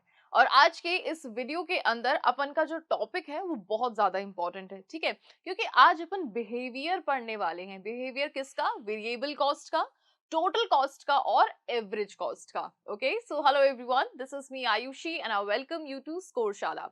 सो देखो आज के इस वीडियो के अंदर अपन यहाँ पे fixed cost, variable cost, total cost, इन सब चीजों के बारे में पढ़ने वाले हैं, एवरेज कॉस्ट के बारे में अपन पढ़ने वाले हैं। साथ ही में अपन इनका एक टेबुलर रिप्रेजेंटेशन देखेंगे और कहीं ना कहीं इनका जो ग्राफ है वो किस तरीके से बनता है उसको भी अपन यहाँ पे देखने वाले हैं, ठीक है। तो देखो स्टार्ट हम करते हैं हमेशा फिक्स्ड कॉस्ट से। उससे पहले यहाँ पे एक बार एक छोटा सा आप लोगों के लिए ओवरव्यू है। So cost behavior क्या होता है? It is an indicator of how a cost will change in total when there is a change in some activity. यानी कि अगर आपके प्रोडक्शन के दौरान, समझ रहे हो, अगर आपका जो आउटपुट है उसे आप बढ़ा रहे हो तो उसके दौरान आपकी जो कॉस्ट है, आपकी टोटल कॉस्ट से लेकर के आपकी मार्जिन कॉस्ट, आपकी फिक्स्ड कॉस्ट, आपकी एवरेज वेरिएबल कॉस्ट, आपकी एवरीथिंग है ना वेरिएबल कॉस्ट। सो ये सारी चीजों के अंदर किस तरीके का चेंज देखेंगे अपन, ये सब अपन पढ़ते हैं कॉस्ट बिहेवियर के अंदर, ठीक है। सो हमें पता है कि जैसे अगर हमें आउटपुट बढ़ाना है, सो हमारी फिक्स्ड कॉस्ट तो वही रहती है, वेरिएबल कॉस्ट को हमें बढ़ाना पड़ता है। देखो ये चीजें बेसिक है और ये अपन ने पहले भी पढ़ रखा है ना। सो हमें पता है कि हमारे टोटल कॉस्ट के दो पार्ट होते हैं, एक होता है वेरिएबल कॉस्ट और एक होता है fixed cost, right. Fixed cost जो होता है वो थ्रू आउट अपना सेम रहता है और जो हमारा वेरिएबल कॉस्ट है इसके अंदर अपन चेंजेस करते हैं जैसे जैसे अपन को आउटपुट के अंदर चेंज करना होता है, ठीक है। सो यहाँ पे कॉस्ट बिहेवियर और कुछ नहीं, यही है कि आप जैसे जैसे अपनी एक्टिविटी में चेंज करते हैं तो उसका आपकी कॉस्ट पे क्या इम्पैक्ट पड़ता है, क्लियर। सो यहाँ पे कॉस्ट के आपके कॉस्ट बिहेवियर के जो एलिमेंट्स होंगे वो होंगे फिक्स्ड एंड वेरिएबल कॉस्ट, ठीक है। सो इसको अपन समझेंगे। सबसे पहले अपन, मैंने जैसा बताया आपको, फिक्स्ड कॉस्ट की हम बात करते हैं। देखो इस टेबल के अंदर आपके पास में क्या है, आउटपुट है, फिक्स्ड है, वेरिएबल कॉस्ट है और टोटल कॉस्ट है, ठीक है। इन तीनों को अपन क्योंकि अपन ऑलरेडी इनके बारे में बात कर चुके हैं तो सम और दी अनदर वे हमें पता है कि हाँ यहाँ पे किस तरीके से फिक्स्ड कॉस्ट रहती है, वेरिएबल कॉस्ट किस तरीके से रहती है और टोटल कॉस्ट हम कैसे निकालते हैं। सो हमें पता है कि हमारा टोटल कॉस्ट का दो पार्ट्स होते हैं, एक होता है फिक्स्ड कॉस्ट और एक होता है वेरिएबल कॉस्ट, ठीक है। सो हमें पता है कि पूरे आउटपुट के दौरान जैसे जैसे हमारा आउटपुट चेंज हो रहा है, इस पूरे आउटपुट के दौरान हमारा फिक्स्ड कॉस्ट तो सेम रहता है, लेकिन जैसे जैसे हम आउटपुट बढ़ा रहे हैं वैसे वैसे हमारे वेरिएबल कॉस्ट के अंदर चेंज हो रहा है। हम इन दोनों को जब प्लस कर लेते हैं तो हमारे पास में टोटल कॉस्ट निकल के आती है, ठीक है, ये अपन को पता है। अब यहाँ पे एक चीज आप देखें कि जैसे जैसे हमारा आउटपुट बढ़ रहा है 0 से 1, 2, 3, 4, 5 एंड 6, सो जैसे जैसे हमारा आउटपुट बढ़ रहा है हमारी जो फिक्स्ड कॉस्ट है that is constant through out the production, ठीक है। अब यहाँ पे आउटपुट को हम बढ़ा रहे हैं, कैसे बढ़ा रहे हैं, किस बेसिस पे बढ़ा रहे हैं, हमारे वेरिएबल के अंदर चेंज करने से हम बढ़ा रहे हैं, ठीक है। वेरिएबल कॉस्ट हम बढ़ा रहे हैं जिससे कि क्या हो रहा है, हमारा आउटपुट भी यहाँ पे बढ़ता जा रहा है। सो आप देखोगे कि जब हमारा आउटपुट 0 था, है ना, यहाँ पे जो आपका आउटपुट 0 था उस टाइम पे आपकी वेरिएबल कॉस्ट भी कितनी थी, 0 थी, लेकिन यहाँ पे आपकी फिक्स्ड कॉस्ट हमेशा जनरेट होगी, ठीक है। क्यों होगी आपकी हमेशा फिक्स्ड कॉस्ट जनरेट, क्योंकि देखो प्रोडक्शन करने से पहले आप वहां पे सेटअप कर देते हैं, ठीक है। सेटअप करने का मतलब क्या है कि जो भी फिक्स्ड एसेट है आपका, जैसे लैंड है, प्लांट है, कोई बड़ा कोई मशीनरी है, सो वो आप पहले सेटअप करते हैं, उसके बाद में आप प्रोडक्शन करना स्टार्ट करते हैं, ठीक है। तो इसलिए यहाँ पे कहते हैं कि फिक्स्ड कॉस्ट तो हमेशा रहती है, चाहे आपका जो टोटल कॉस्ट है वो 0 ही क्यों ना हो, आपका टोटल आउटपुट भले ही 0 क्यों ना हो, प्रोडक्शन आपका 0 ही क्यों ना हो, लेकिन उस दौरान आपकी फिक्स्ड कॉस्ट हमेशा यहाँ पे क्रिएट रहती है, ठीक है। सो इस पॉइंट पे क्या देखा हमने कि हमारा आउटपुट 0 है, वेरिएबल कॉस्ट 0 है, लेकिन हमारी जो फिक्स्ड कॉस्ट है दैट इज 10। अब हमने क्या कर दिया, हमारा आउटपुट बढ़ा। आउटपुट कैसे बढ़ा कि भाई हमने वेरिएबल कॉस्ट को यहाँ पे इनकर किया, वेरिएबल कॉस्ट हमने लगाई। तो जैसे ही हमने वेरिएबल कॉस्ट लगाई तो हमारा टोटल कॉस्ट यहाँ पे कितना हो गया, 10 + 10 इज इक्वल्स टू 20। क्लियर। फिर क्या होता है, हम एक यूनिट आउटपुट और बढ़ गया हमारा, तो एक और यूनिट आउटपुट कैसे बढ़ा है, क्योंकि हमने वेरिएबल कॉस्ट बढ़ाई है। सपोज हमने लेबर को बढ़ा दिया तो यहाँ पे कॉस्ट क्या बढ़ गई कि हमने जैसे जैसे लेबर बढ़ाई है तो हम उसको वेजेस दे रहे हैं, ठीक है। सो यहाँ पे हमारी वेरिएबल कॉस्ट बढ़ गई। अब हमारी टोटल कॉस्ट क्या हो जाती है, 10 + 18 इज 28। क्लियर। फिर सेम थर्ड यूनिट पे भी हमारी variable cost is 24, so 10 + 24 is 34, ठीक है। And then again 10 + 28 is 38, 10 + 32 is 42, 10 + 38 is 48, ठीक है। सो इस तरीके से अपन क्या निकालते हैं, अपना जो टोटल कॉस्ट है वो अपन यहाँ पे निकालते हैं, ठीक है। अब देखो जब अपन इसके ग्राफ की बात करेंगे ना, तो जो माइनर सी चीजें जो आपको बहुत ध्यान देने वाली हैं वो ये है कि देखो सबसे पहले अगर अपन फिक्स्ड की बात करें तो ये आपके हॉरिजॉन्टल एक्सिस के पैरेलल रहेगा क्योंकि ये कांस्टेंट है, ठीक है। वेरिएबल कॉस्ट जो है वो कहाँ से स्टार्ट हो रहा है, वो हो रहा है आपका 0 से स्टार्ट, ठीक है। फिक्स्ड कॉस्ट आपका कहाँ से हो रहा है, 10 से स्टार्ट हो रहा है, मतलब 10 ही है ये सपोज, ठीक है। आपकी टोटल कॉस्ट भी यहाँ से 10 से स्टार्ट होगी, ये 0 से स्टार्ट नहीं होगी, ठीक है। तो ये चीजें आपको थोड़ा सा ध्यान रखनी है। अब ये आप इसको ग्राफ में देखेंगे, देखो अभी अपन ने बात करी कि अपना जो फिक्स्ड कॉस्ट है वो कांस्टेंट रहेगा, ठीक है। टोटल वेरिएबल कॉस्ट आपका 0 से स्टार्ट होगा और वहीं टोटल कॉस्ट आपका 10 से स्टार्ट होगा। अब यहाँ पे अगर आप टोटल कॉस्ट को यहाँ से ओरिजिन से स्टार्ट कर देंगे तो हो सकता है कि आपका डायग्राम जो है वो पूरी तरीके से गलत हो जाए, क्योंकि टोटल कॉस्ट यहाँ पे 0 तो, क्योंकि आपकी टोटल कॉस्ट 0 तो थी ही नहीं कभी, समझ रहे हैं आप, टोटल कॉस्ट आपकी कभी 0 नहीं थी। क्यों नहीं थी, क्योंकि भले ही आप वेरिएबल आपकी कॉस्ट इनकर नहीं हो रही है, लेकिन आपने मशीनरी तो पहले लगा दी है, तो उस मशीनरी की कॉस्ट तो यहाँ पे है, ठीक है। तो उसी कॉस्ट को हम फिर अपना टोटल कॉस्ट मानते हैं उस पॉइंट पे। ऑलराइट, सो बस हमारी जो टेबल थी उसको हमने यहाँ पे प्लॉटिंग करी है। ये हमारा टीवीसी है, टोटल वेरिएबल कॉस्ट, ये हमारा टीसी है, एंड दिस इज टीएफसी, ठीक है। तो आपका जो टोटल कॉस्ट कर्व है वो कुछ इस तरीके का आपका बनता है। अब यहाँ पे देखो, अपन अगर डिफरेंस देखें टीसी के और टीवीसी के बीच में, इन दोनों का जो डिफरेंस है वो बेसिकली कांस्टेंट है और ये दोनों आपस में पैरेलल है, ठीक है। अब ऐसा क्यों है, because of which TC and TVC are parallel to each other. अब क्योंकि ये दोनों कांस्टेंट है इसलिए ये आपस में कैसे हैं, ये पैरेलल है, ठीक है। आप यहाँ पे देखिए TC and total variable cost, ठीक है, ये आपको कैसा लग रहा है, बिल्कुल कांस्टेंट, मतलब इनमें जो इंक्रीज हो रहा है वो कांस्टेंट रेट पे ही हो रहा है ना। मतलब जैसे देखो 10 10 20 18 28 24 34 28 38 42 सॉरी 32 42 10 10, तो जो डिफरेंस आप देख रहे होंगे ना वो 10 10 का हो रहा है, इट मींस इट्स कांस्टेंट, ठीक है। कांस्टेंट मतलब होने का मतलब क्या है कि ये एक दूसरे से देखो दोनों पैरेलल हैं, राइट। सो ये चीज क्लियर हुई। Now difference between total cost and TVC is equals to TFC which is constant। अब इन दोनों के बीच का जो डिफरेंस होगा वो क्या होता है, TFC। आपके टोटल कॉस्ट में से अगर आप, है ना, टोटल वेरिएबल कॉस्ट निकाल देंगे तो आपके पास में क्या रहेगा यहाँ पे, TFC रहेगा, क्योंकि हमें पता है टोटल कॉस्ट के 2 पार्ट्स होते हैं, ये हमारे 2 पार्ट होते हैं, ठीक है। इसको इसमें से अगर माइनस कर देंगे तो हमारे पास में क्या निकल के आ जाएगा, फिक्स्ड कॉस्ट हमारे पास में निकल के आ जाएगा। सो यही चीज यहाँ पे बताई है कि TC और TVC के बीच का जो डिफरेंस है जो आता है वो आपका क्या होता है, वो TFC होता है, विच इज कांस्टेंट ओवर हियर, ठीक है। सो ये कुछ आपके, वैसे तो अगर आप इनकी इसकी थ्योरी पे जाना चाहोगे तो इसकी थ्योरी बहुत अपने आप में बहुत ही ज्यादा डीप में है, ठीक है, हर पॉइंट को बहुत ही एक्सट्रीमली एलिबरेट किया है, लेकिन उसकी कोई जरूरत नहीं है, ठीक है। अपन किसी डायग्राम को, किसी टेबल को, किसी भी कॉन्सेप्ट को जितना ज्यादा छोटा करके समझें और जो मेन मेन उसके पॉइंट्स है उतना उसको इतना शॉर्ट करके अगर हम समझें तो वो चीज हमारे दिमाग में लंबे समय तक रहती है, ठीक है।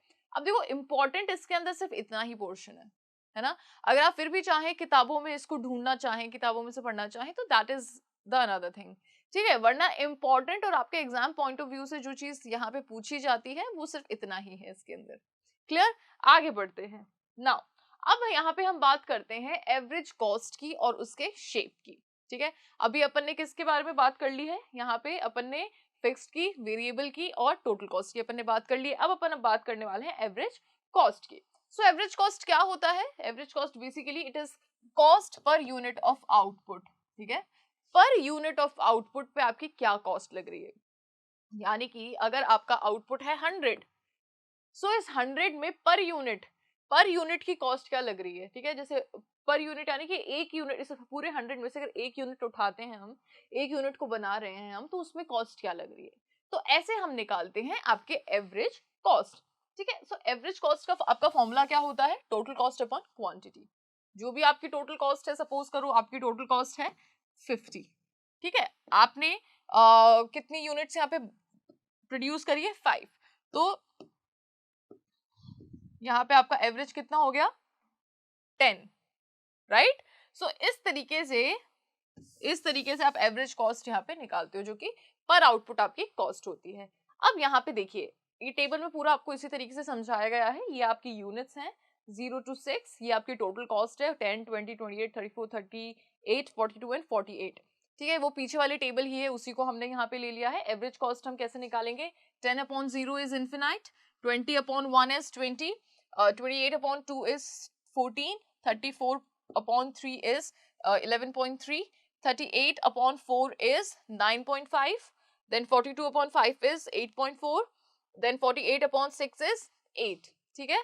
सो यहाँ पे आपकी जो टोटल कॉस्ट है अपॉन द यूनिट, ऐसे आप क्या निकाल लेते हो, आपकी एवरेज कॉस्ट आप निकाल लेते हो, ठीक है। सो यहाँ पे अगर आप एवरेज कॉस्ट का नेचर देखोगे तो आप देख सकते हो यहाँ पे 20 से 14 हो रहा है, यानी कि कम हो रहा है, 11.3, 9.5, 8.4 एंड 8, यानी कि आपका एवरेज कॉस्ट हर यूनिट पे, मतलब जैसे जैसे आपका आउटपुट बढ़ रहा है वैसे वैसे आपकी एवरेज कॉस्ट क्या होती जा रही है, कम होती जा रही है, क्लियर। आगे बढ़ते हैं, ओके। सो अब यहाँ पे अपन फिक्स्ड एंड वेरिएबल कंपोनेंट्स के बारे में बात करेंगे, यानी कि एवरेज कॉस्ट को भी हमने 2 पार्ट्स में डिवाइड करते हैं, right. Average fixed cost and average variable cost, इसी तरीके से होता है। इन दोनों को अगर आप प्लस कर देते हैं तो आपके पास में एवरेज कॉस्ट निकल के आ जाता है। सो एवरेज कॉस्ट क्या है, sum of average fixed and average variable cost, that is AC is equals to AFC plus AVC, clear. Now अब यहाँ पे अपन क्या बात करने वाले हैं, सबसे पहले फिक्स्ड कॉस्ट की बात करेंगे, ठीक है। एवरेज फिक्स्ड कॉस्ट को हम अपन समझेंगे और उसके बाद में अपन एवरेज वेरिएबल कॉस्ट की यहाँ पे बात करने वाले हैं, ठीक है।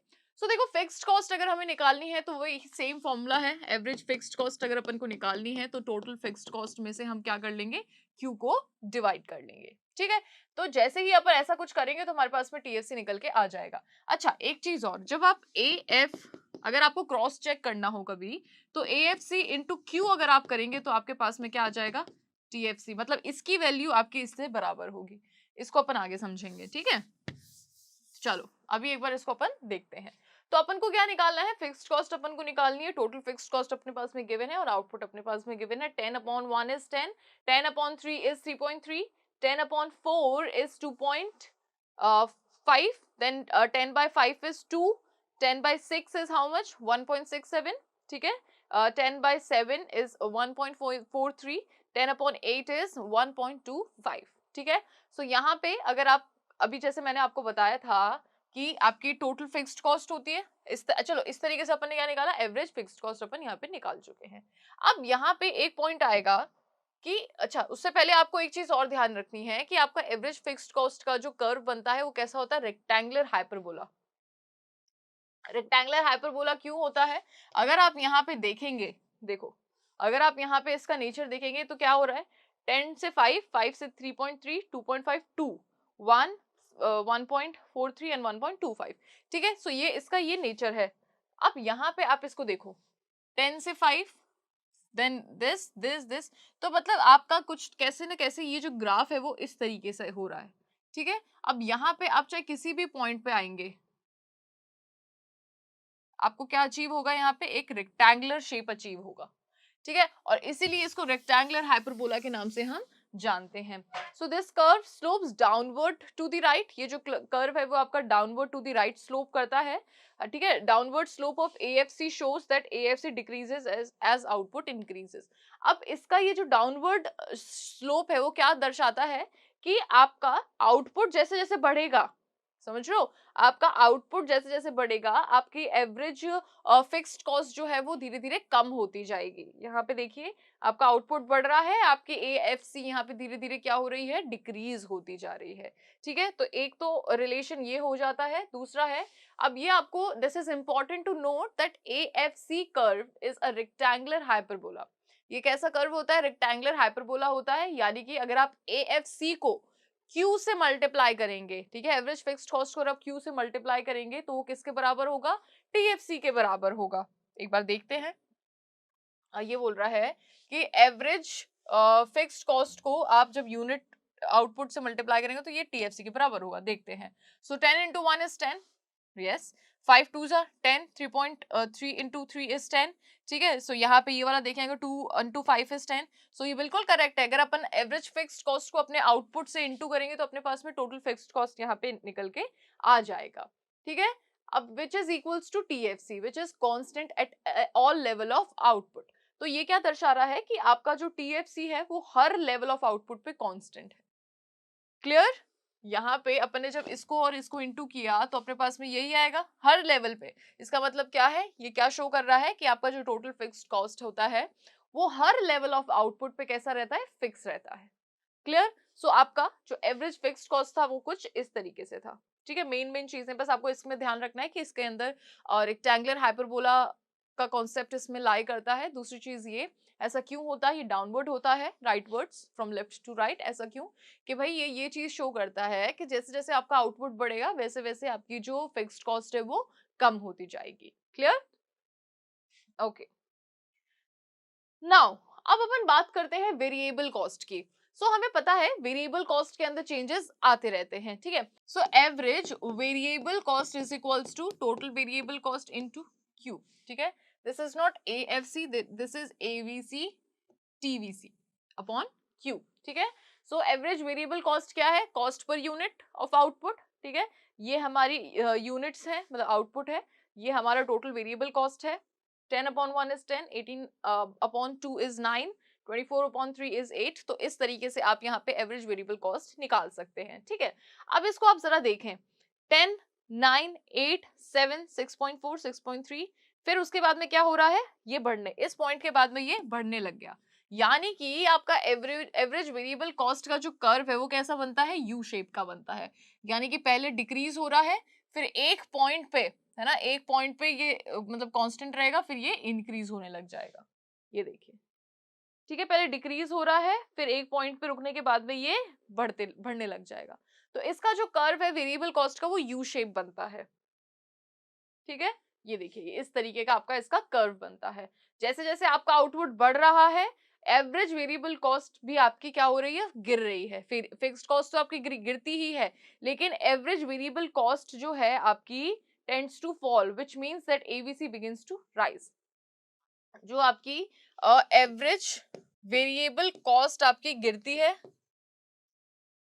सो यहाँ पे क्या बोल रहा है, as output increases average variable cost tends to fall. अब यहाँ पे ये देखो, दो चीजें, तीन चीजें एक्चुअली यहाँ पे आपके वर्क करती हैं। ठीक है, लॉ ऑफ वेरिएबल प्रोपोर्शन के बारे में अपन ने पढ़ा था, अगर आप नहीं भूले हैं तो। लॉ ऑफ वेरिएबल प्रपोर्शन, ठीक है। इसके अंदर अपन ने तीन चीजों के बारे में पढ़ा था। एक हमने पढ़ा था increasing return, right, increasing return. फिर अपन ने पढ़ा था कांस्टेंट रिटर्न, ठीक है, और फिर अपन ने पढ़ा था डिमिनिशिंग रिटर्न्स। अब अपन यहाँ पे इसको समझते हैं, ठीक है।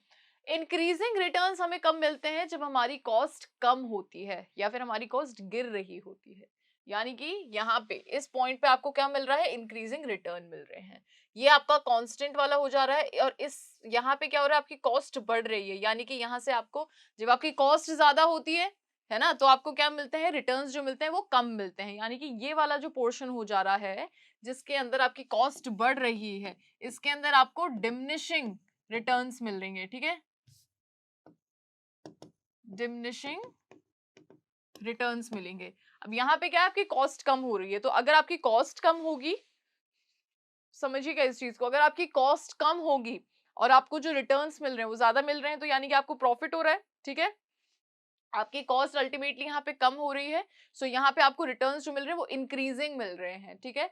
सो इसी वजह से आपकी टेबल में देखिएगा, आपकी पहले कॉस्ट क्या होती जा रही है? कम होती जा रही है। इसका मतलब क्या है? यहाँ पे आपको इंक्रीजिंग रिटर्न्स मिल रहे हैं। फिर आपकी कॉस्ट बढ़ रही है 6.3 के बाद में 6.6 और एंड देन 7.7, यानी कि आपको वहां से डिमिनिशिंग रिटर्न्स आपको मिल रहे हैं। इसका मतलब क्या है? कि लॉ ऑफ वेरिएबल प्रोपोर्शन यहाँ पे वर्क करता है, और इसी के चलते आपका जो ग्राफ का जो शेप है वो यू शेप का होता है, ठीक है। सो एज आउटपुट इंक्रीजेस, जैसे जैसे आपका आउटपुट बढ़ेगा, आपका एवरेज वेरिएबल कॉस्ट जो है वो, मतलब जैसे जैसे आपका आउटपुट बढ़ेगा आपकी कॉस्ट कम होगी। फिर क्या होगा कि जैसे जैसे आप धीरे धीरे क्या होगा कि आपकी कॉस्ट यहाँ पे बढ़ने लग जाएगी, जहां पे आपको क्या मिलेगा? डिमिनिशिंग रिटर्न्स आपको यहाँ पे मिलने लगेंगे, ठीक है। So ABC curve make U shape because of operation of law of variable proportion, ठीक है। अर्ली स्टेजेस में क्या होता है प्रोडक्शन के? एबीसी गिरता है, मतलब जब अपन प्रोडक्शन शुरू करते हैं तो अपनी कॉस्ट धीरे धीरे गिरती है, और फिर ग्रेजुअली क्या होती है? हमारी कॉस्ट बढ़ने लग जाती है, क्योंकि हमारी जब कॉस्ट गिरती है तब हम और ज्यादा प्रोड्यूस करते हैं, और प्रोडक्शन करने से क्या होता है? एक पॉइंट ऑफ टाइम के बाद में हमारी कॉस्ट ज्यादा बढ़ जाती है और हमारा प्रोडक्शन कम रह जाता है। यानी कि हमें जो उससे रिटर्न्स मिलने चाहिए वो रिटर्न्स हो जाते हैं कम, और प्रोडक्शन मतलब जो कॉस्ट होती है, प्रोडक्शन कॉस्ट, वो हो जाती है हमारी ज्यादा। तो इसी रीजन की वजह से हमारा जो एवीसी होता है वो यू शेप का बनता है। क्लियर? ऑलराइट, नाउ नेक्स्ट हमारे पास में आता है submission of AFC and AVC, यानी कि यहाँ पे आपका वेरिएबल है ना, average variable cost curve and average fixed cost curve, दोनों को यहाँ पे बताया है शॉर्ट रन में। AC curve is vertical submission of AFC and AVC curves. अब देखो शॉर्ट रन के अंदर क्या होता है? आपका एवरेज कॉस्ट कर्व क्या होता है? वर्टिकल सबमिशन होता है इन दोनों का, किसका? एएफसी का एंड एवीसी का, ठीक है। इसको अपन थोड़ा सा समझते हैं। देखो जब आपका आउटपुट होगा OL, ठीक है, तो जब आपका आउटपुट होगा OL, आपका एवीसी यहाँ पे कितना है? एवीसी आपका कितना? TL, ठीक है। आपका AFC कितना है? KL। सो यहाँ पे आपका वो कितना हो गया? टोटल एवरेज कॉस्ट आपकी कितनी हो गई? इतनी हो गई, AS हो गई, ठीक है। सो यहाँ पे आपको थोड़ा सा सही समझ में नहीं आएगा, यहाँ पे आपको अच्छे से समझ में आएगा। देखो जब आपका आउटपुट है OL, आपका AVC कितना है? LT, ठीक है। LT आपका AVC है, और LK आपका क्या है? AFC है। अब अपन एवरेज कॉस्ट निकालने के लिए क्या करेंगे? इन दोनों को प्लस कर देंगे। तो जैसे ही अपन ने इन दोनों को प्लस किया, हमारे पास में एवरेज कॉस्ट कितनी आ गई? अपने पास में एवरेज कॉस्ट आ गई ये पूरी LS। यहाँ पे एवरेज कॉस्ट इतनी है, ठीक है। फिर क्या हो रहा है? फिर नेक्स्ट हमारे पास में ये हमारा AFC है और यही हमारा AVC है, तो यहाँ पे हमारी एवरेज कॉस्ट कितनी आई है? OL1S1। यहाँ पे हमारे पास में कितनी आई है? L1S1, ठीक है। सो यहाँ पे अपनी एवरेज कॉस्ट ज्यादा आई थी, यहाँ पे अपनी एवरेज कॉस्ट मीडियम रेट की आई है।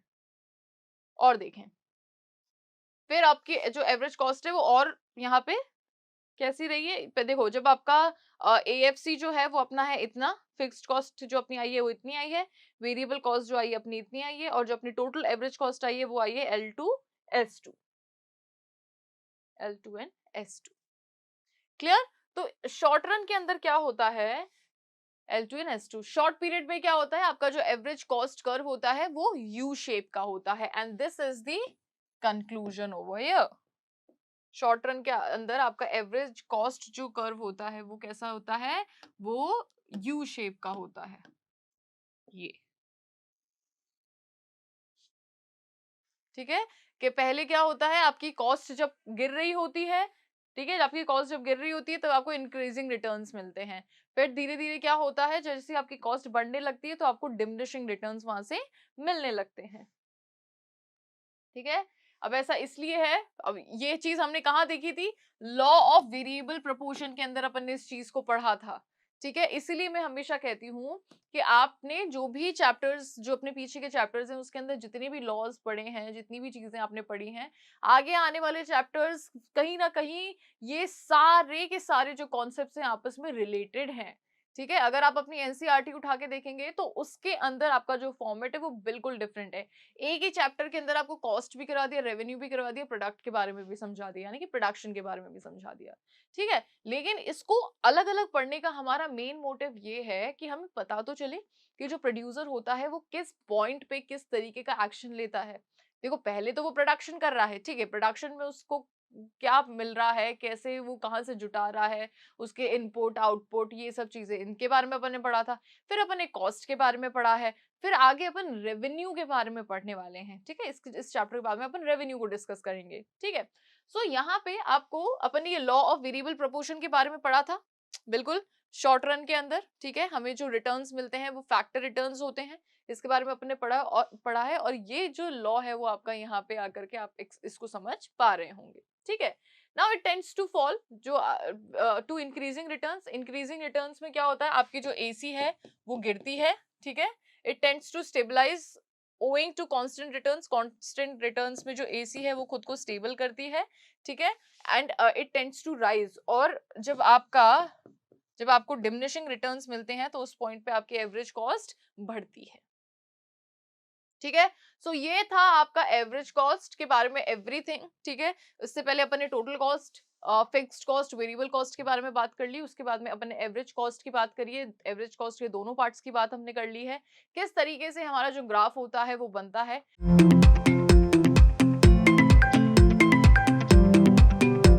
सो लास्ट वीडियो में अपन ने एवरेज कॉस्ट के बारे में बात करी थी, और आज के इस वीडियो के अंदर अपन मार्जिनल कॉस्ट के बारे में बात करने वाले हैं।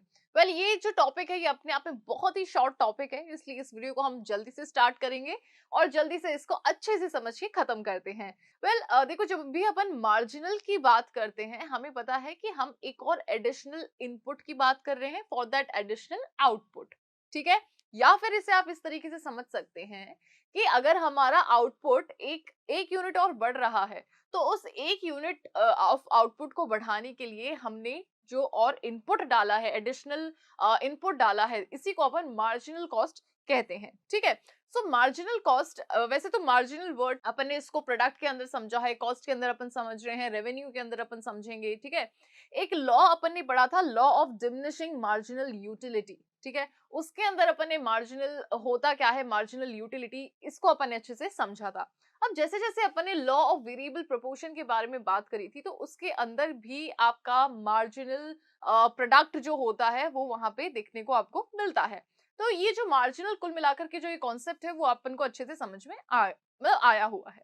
अब इस टॉपिक को स्टार्ट करने से पहले मुझे एक चीज और आप लोगों को बतानी है, या फिर एक ये कह सकते हैं कि अपन को एक चीज और रिवाइज करनी पड़ेगी, which is law of variable proportion. ठीक है, सो देखो, लॉ ऑफ वेरिएबल प्रोपोर्शन के अंदर अपन ने 3 स्टेजेस की बात करी थी। सबसे पहला था आपका इंक्रीजिंग स्टेज, फिर था आपका कांस्टेंट स्टेज, और फिर उसके बाद में आता है आपका डिमिनिशिंग स्टेज। ठीक है, अपन ने जब एवरेज कॉस्ट की बात करी थी तो उसके अंदर भी अपन ने लॉ ऑफ वेरिएबल प्रोपोर्शन को अपन ने कहीं ना कहीं रिलेट किया था।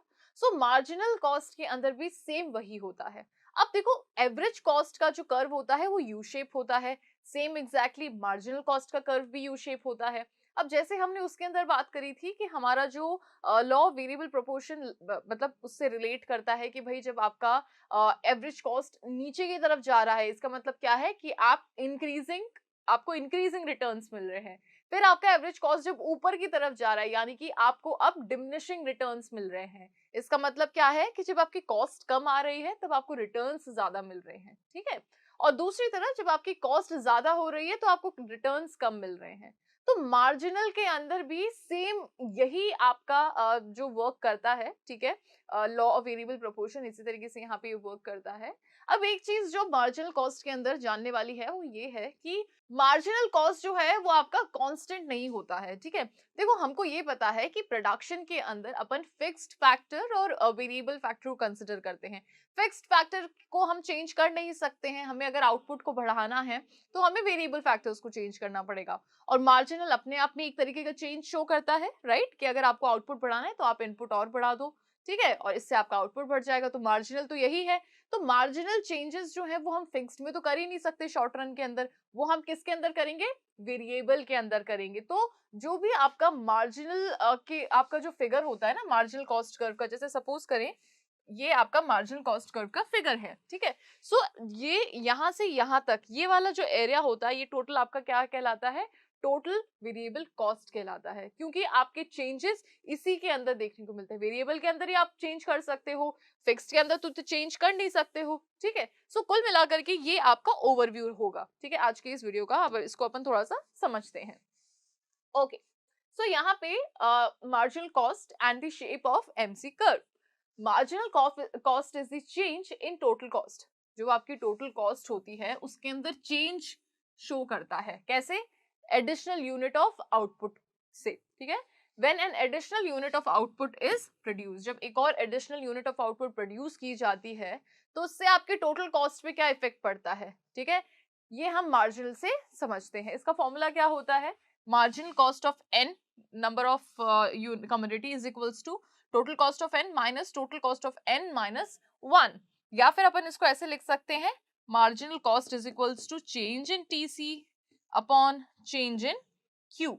इस तरीके से भी अपन इसको लिख सकते हैं। तो ये हो जाता है आपका मार्जिनल कॉस्ट का फॉर्मूला। ओके, नाउ अब अपन यहाँ पे शेप की बात करते हैं। सो आप यहाँ पे देख सकेंगे कि आपका जो मार्जिनल कॉस्ट का कर्व है वो कैसा है, यू शेप का है, यानी कि आपकी जो कॉस्ट है वो पहले कम हो रही है जब आपको इंक्रीजिंग रिटर्न्स मिल रहे हैं, और उसके बाद में आपकी कॉस्ट यहाँ पे बढ़ रही है जब आपको डिमिनिशिंग रिटर्न्स मिल रहे हैं आपके प्रोडक्शन से, ठीक है। तो यहाँ पे इसको समझते हैं, MC is a variable cost only. Marginal cost क्या है, मार्जिनल कॉस्ट बेसिकली आपकी वेरिएबल कॉस्ट है, क्योंकि मार्जिनल अपने आप में क्या चीज शो करता है, चेंज को ये दर्शाता है, और चेंज आप हमेशा वेरिएबल फैक्टर में करोगे, ठीक है। वेरिएबल फैक्टर के अंदर आप चेंजेस करोगे, ना कि फिक्स्ड में। तो फिक्स्ड के अंदर चेंज नहीं होते हैं, इसलिए अपन इसको वेरिएबल कॉस्ट से कंसिडर करते हैं। दूसरा है, it need to be noted with emphasizes that MC is an additional cost. MC क्या है, आपकी एडिशनल कॉस्ट है corresponding to additional unit of output, यानी कि अगर आपको और आउटपुट चाहिए तो आपको और कॉस्ट यहाँ पे इनकर करनी पड़ेगी। Clear, additional cost can not be fixed cost. और आप अगर एडिशनल कॉस्ट यहाँ पे बोल रहे हो तो वो फिक्स्ड कॉस्ट तो हो ही नहीं सकती, क्योंकि फिक्स्ड कॉस्ट में तो आप चेंजेस कर ही नहीं सकते हो, और जहाँ पे आप चेंज कर रहे हो यानी कि जहाँ पे आप ऐड कर रहे हो तो वो फिक्स्ड तो कहलाएगी नहीं, वो क्या कहलाएगी वहां पे, तो वो आपकी कहलाएगी वेरिएबल कॉस्ट, ठीक है। सो ये चीज क्लियर हो गई आपको। अब आगे देखते हैं, यहाँ पे आपको एक टेबल देखने को मिल रही है जिसके अंदर क्या है, आपके यूनिट्स ऑफ आउटपुट है, आपकी फिक्स्ड कॉस्ट है, वेरिएबल कॉस्ट है, और ऐसे आपने टोटल कॉस्ट निकाल ली है, ठीक है। हमें पता है कि हमें यूनिट तो गिवन होगी, फिक्स्ड कॉस्ट अपनी थ्रू आउट फिक्स ही रहती है। वेरिएबल के अंदर आप देखिए कि आपकी वेरिएबल कॉस्ट क्या हो रही है, बढ़ रही है ना।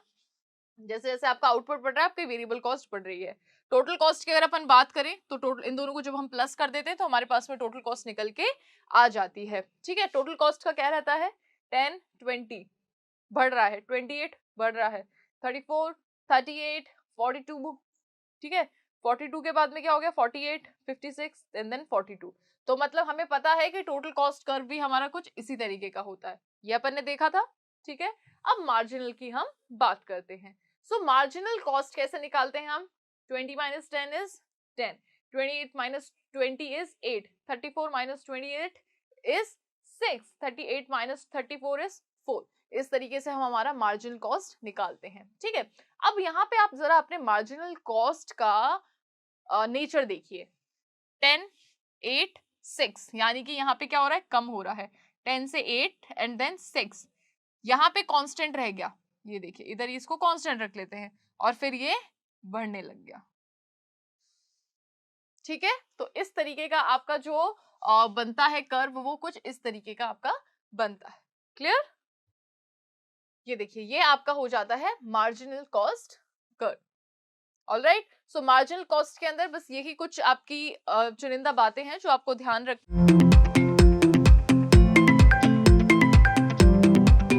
सो कंसेप्ट ऑफ कॉस्ट का जो आपका लास्ट रिलेशन है वो यहाँ पे अपन डिस्कस करने वाले हैं, which is relation between average, marginal and total cost. Okay, तो ये आपका लास्ट टॉपिक रहेगा इस चैप्टर का। इससे पहले अपन ने बहुत सी चीजें, इनफैक्ट सारी चीजें अपन डिस्कस कर चुके हैं।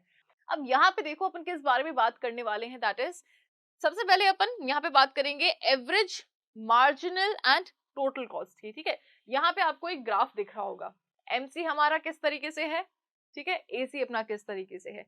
लेकिन यहाँ पे आपको एक चीज देखने को मिलेगी कि इस पॉइंट से पहले आपका एमसी नीचे है और एसी ऊपर है।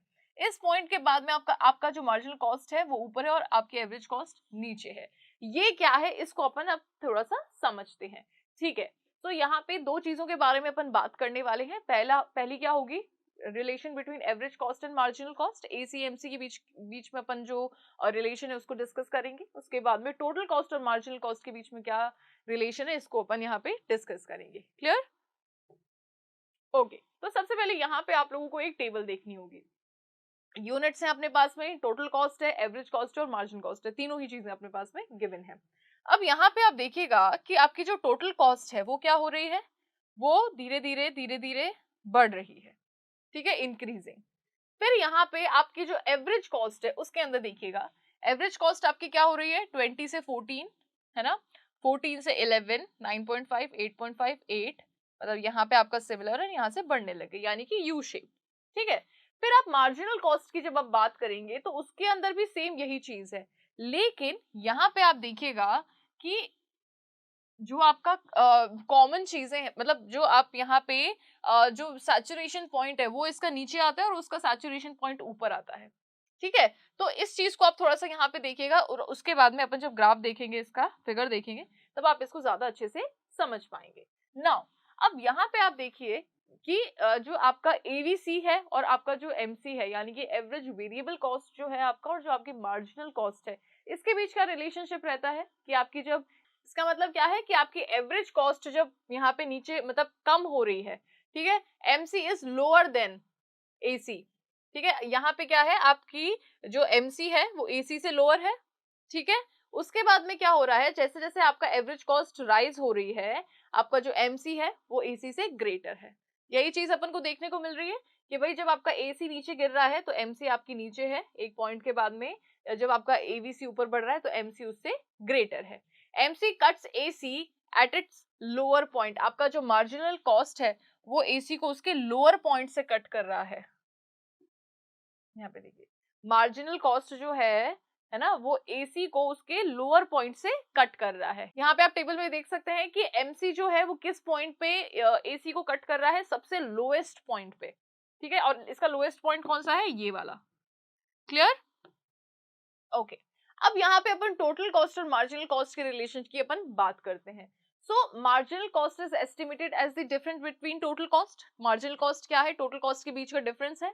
ठीक है, जैसे ही अपन एक एक सक्सेसिव यूनिट यहाँ पे ऐड ऑन करते रहते हैं अपने आउटपुट को बढ़ाने के लिए, तो उससे उसका जो इन दोनों के बीच का जो डिफरेंस होता है, दैट इज मतलब, तो टोटल कॉस्ट में अपन ये चीज कह सकते हैं कि जो अलग अलग यूनिट पे जब अपन डिफरेंस क्रिएट करते हैं तो वो आपकी मार्जिनल कॉस्ट यहाँ पे कहलाती है। तो इसका मतलब क्या है, मार्जिनल कॉस्ट कैसे निकालते हैं, marginal cost of n is equals to total cost of n minus total cost n minus 1। ठीक है, जब आपकी मार्जिनल कॉस्ट कम होती है, ठीक है, आपकी जो टोटल कॉस्ट है वो बढ़ती है, किस रेट पे, डिमिनिशिंग रेट पे। इस पॉइंट को समझिएगा, जब आपकी मार्जिनल कॉस्ट डिमिनिश होती है, ठीक है, आपकी टोटल कॉस्ट क्या होती है उस पॉइंट पे, इंक्रीज होती है। ठीक है, लेकिन डिमिनिशिंग रेट पे इंक्रीज होती है। ठीक है, ये वाला जो अपन का पॉइंट है, ये अपन ने काफी बार पढ़ा है और काफी बार इस चीज को अपन ने समझा भी है। ठीक है, ऑलराइट, अब यहाँ पे आप देखिएगा जैसे ही आपका MC राइज हो रहा है, व्हेन MC इज राइजिंग, जब आपकी एमसी राइज हो रही है, TC increases eight an increasing rate, तो इस पे जो आपकी टोटल कॉस्ट है वो इंक्रीज हो रही है इंक्रीजिंग रेट पे। समझ रहे हो, इस पॉइंट से आपकी एमसी क्या हो रही है, राइजिंग हो रही है, आपकी टोटल कॉस्ट भी इंक्रीज हो रही है और वो भी इंक्रीजिंग रेट पे। फिर क्या बोल रहा है कि when MC reaches its lower point, जब एमसी अपने लोएस्ट पॉइंट पे होता है, ठीक है, TC stops increasing at decreasing rate, और इस पॉइंट से क्या होता है, टीसी डिक्रीजिंग रेट पे बढ़ना स्टॉप कर देता है और इंक्रीजिंग रेट पे बढ़ना स्टार्ट कर देता है, ठीक है। The relationship between TVC and MC will be the same. अब यहाँ पे जो आपका टोटल वेरिएबल कॉस्ट और जो मार्जिनल कॉस्ट के बीच का जो रिलेशनशिप है वो आपका बिल्कुल एज इट इज सेम रहेगा, ठीक है। टीसी एंड एमसी, ठीक है, जो जैसा आपका टीसी और एमसी का रिलेशन है, आपका टीवीसी और एमसी का भी रिलेशन बिल्कुल सेम रहेगा, क्योंकि अपन को पता है टोटल वेरिएबल कॉस्ट के अंदर ही अपन चेंजेस कर सकते हैं, और चेंजेस हम कैसे डिनोट करते हैं, मार्जिनल से। सो टोटल कॉस्ट की अगर हम बात करें या फिर टोटल वेरिएबल कॉस्ट की हम बात करें, ये बिल्कुल सेम है, ठीक है। तो यहाँ पे यही चीज बोली है, the difference between TC and TVC is constant, क्योंकि अगर हम टीसी और टीवीसी के बीच का जो डिफरेंस देखेंगे तो वो कांस्टेंट है, and that is fixed cost, ठीक है। सो चाहे हम बात करें यहाँ पे TC is equals to MC की या फिर TVC is equals to MC की, दोनों का जो रिलेशन होगा वो कुछ इसी तरीके से होगा। क्लियर? नाउ अब यहाँ पे हम क्या क्या कंबाइन कर रहे हैं, एवरेज कॉस्ट हम यहाँ पे कंबाइन कर रहे हैं, variable cost, average variable cost को हम कंबाइन कर रहे हैं, एवरेज फिक्स्ड कॉस्ट को अपन कंबाइन कर रहे हैं और मार्जिनल कॉस्ट को अपन कंबाइन कर रहे हैं। इन ऑल अपन यहाँ पे जितनी भी चीजें अपन ने पढ़ी है वो सारी अपन यहाँ पे कंबाइन कर लेंगे, ठीक है। सबसे पहली चीज यहाँ पे स्पेसिफिकली जो नोट करनी चाहिए इस फिगर में is that MC curve should be showing cutting both.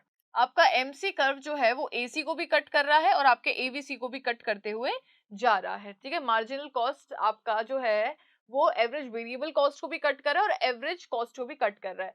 और आपको कुछ और चीजें जो नोट करनी है, दैट इज जब आपका एवरेज कॉस्ट डिक्लाइन हो रहा है ना, जब आपका एवरेज कॉस्ट डिक्लाइन हो रहा है, MC declines faster than average cost, तो इस पॉइंट पे एमसी आपका डिक्लाइन हो रहा है और वो भी किस स्टेट पे, आपके एवरेज कॉस्ट से ज्यादा फास्टर यहाँ पे डिक्लाइन हो रहा है, ठीक है।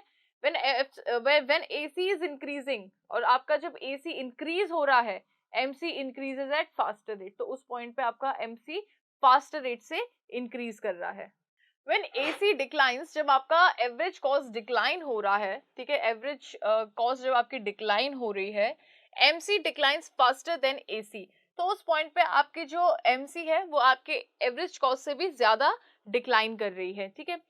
So that MC curve remains below AC curve, जिससे कि हम ये कैसे बता सकते हैं, आपका जो एमसी कर्व है वो आपके एसी कर्व से नीचे है, ओके। तो इसको अपन कैसे बता सकते हैं कि आपका जो एमसी कर्व है वो आपके एसी कर्व से नीचे है, ठीक है। Next is when AC is increasing, अब जैसे जैसे आपका एसी इंक्रीज हो रहा है, एमसी आपका उससे डबल रेट में इंक्रीज हो रहा है, MC increases faster than AC, ठीक है।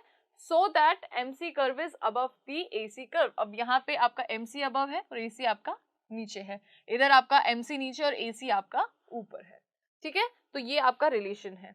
Next is since MC declines faster than AC, ठीक है, दिस इज फास्टर।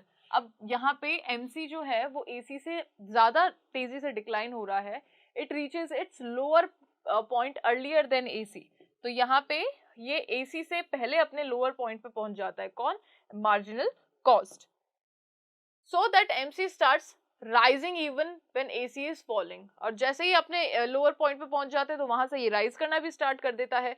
तो जैसे जैसे आपका एसी अभी तक फॉल ही कर रहा है और एमसी ने वापस से राइज करना स्टार्ट कर दिया है, MC must cut AC at its lower point, और ये बहुत जरूरी होता है कि एमसी एसी के लोअर पॉइंट पे से उसको कट करे।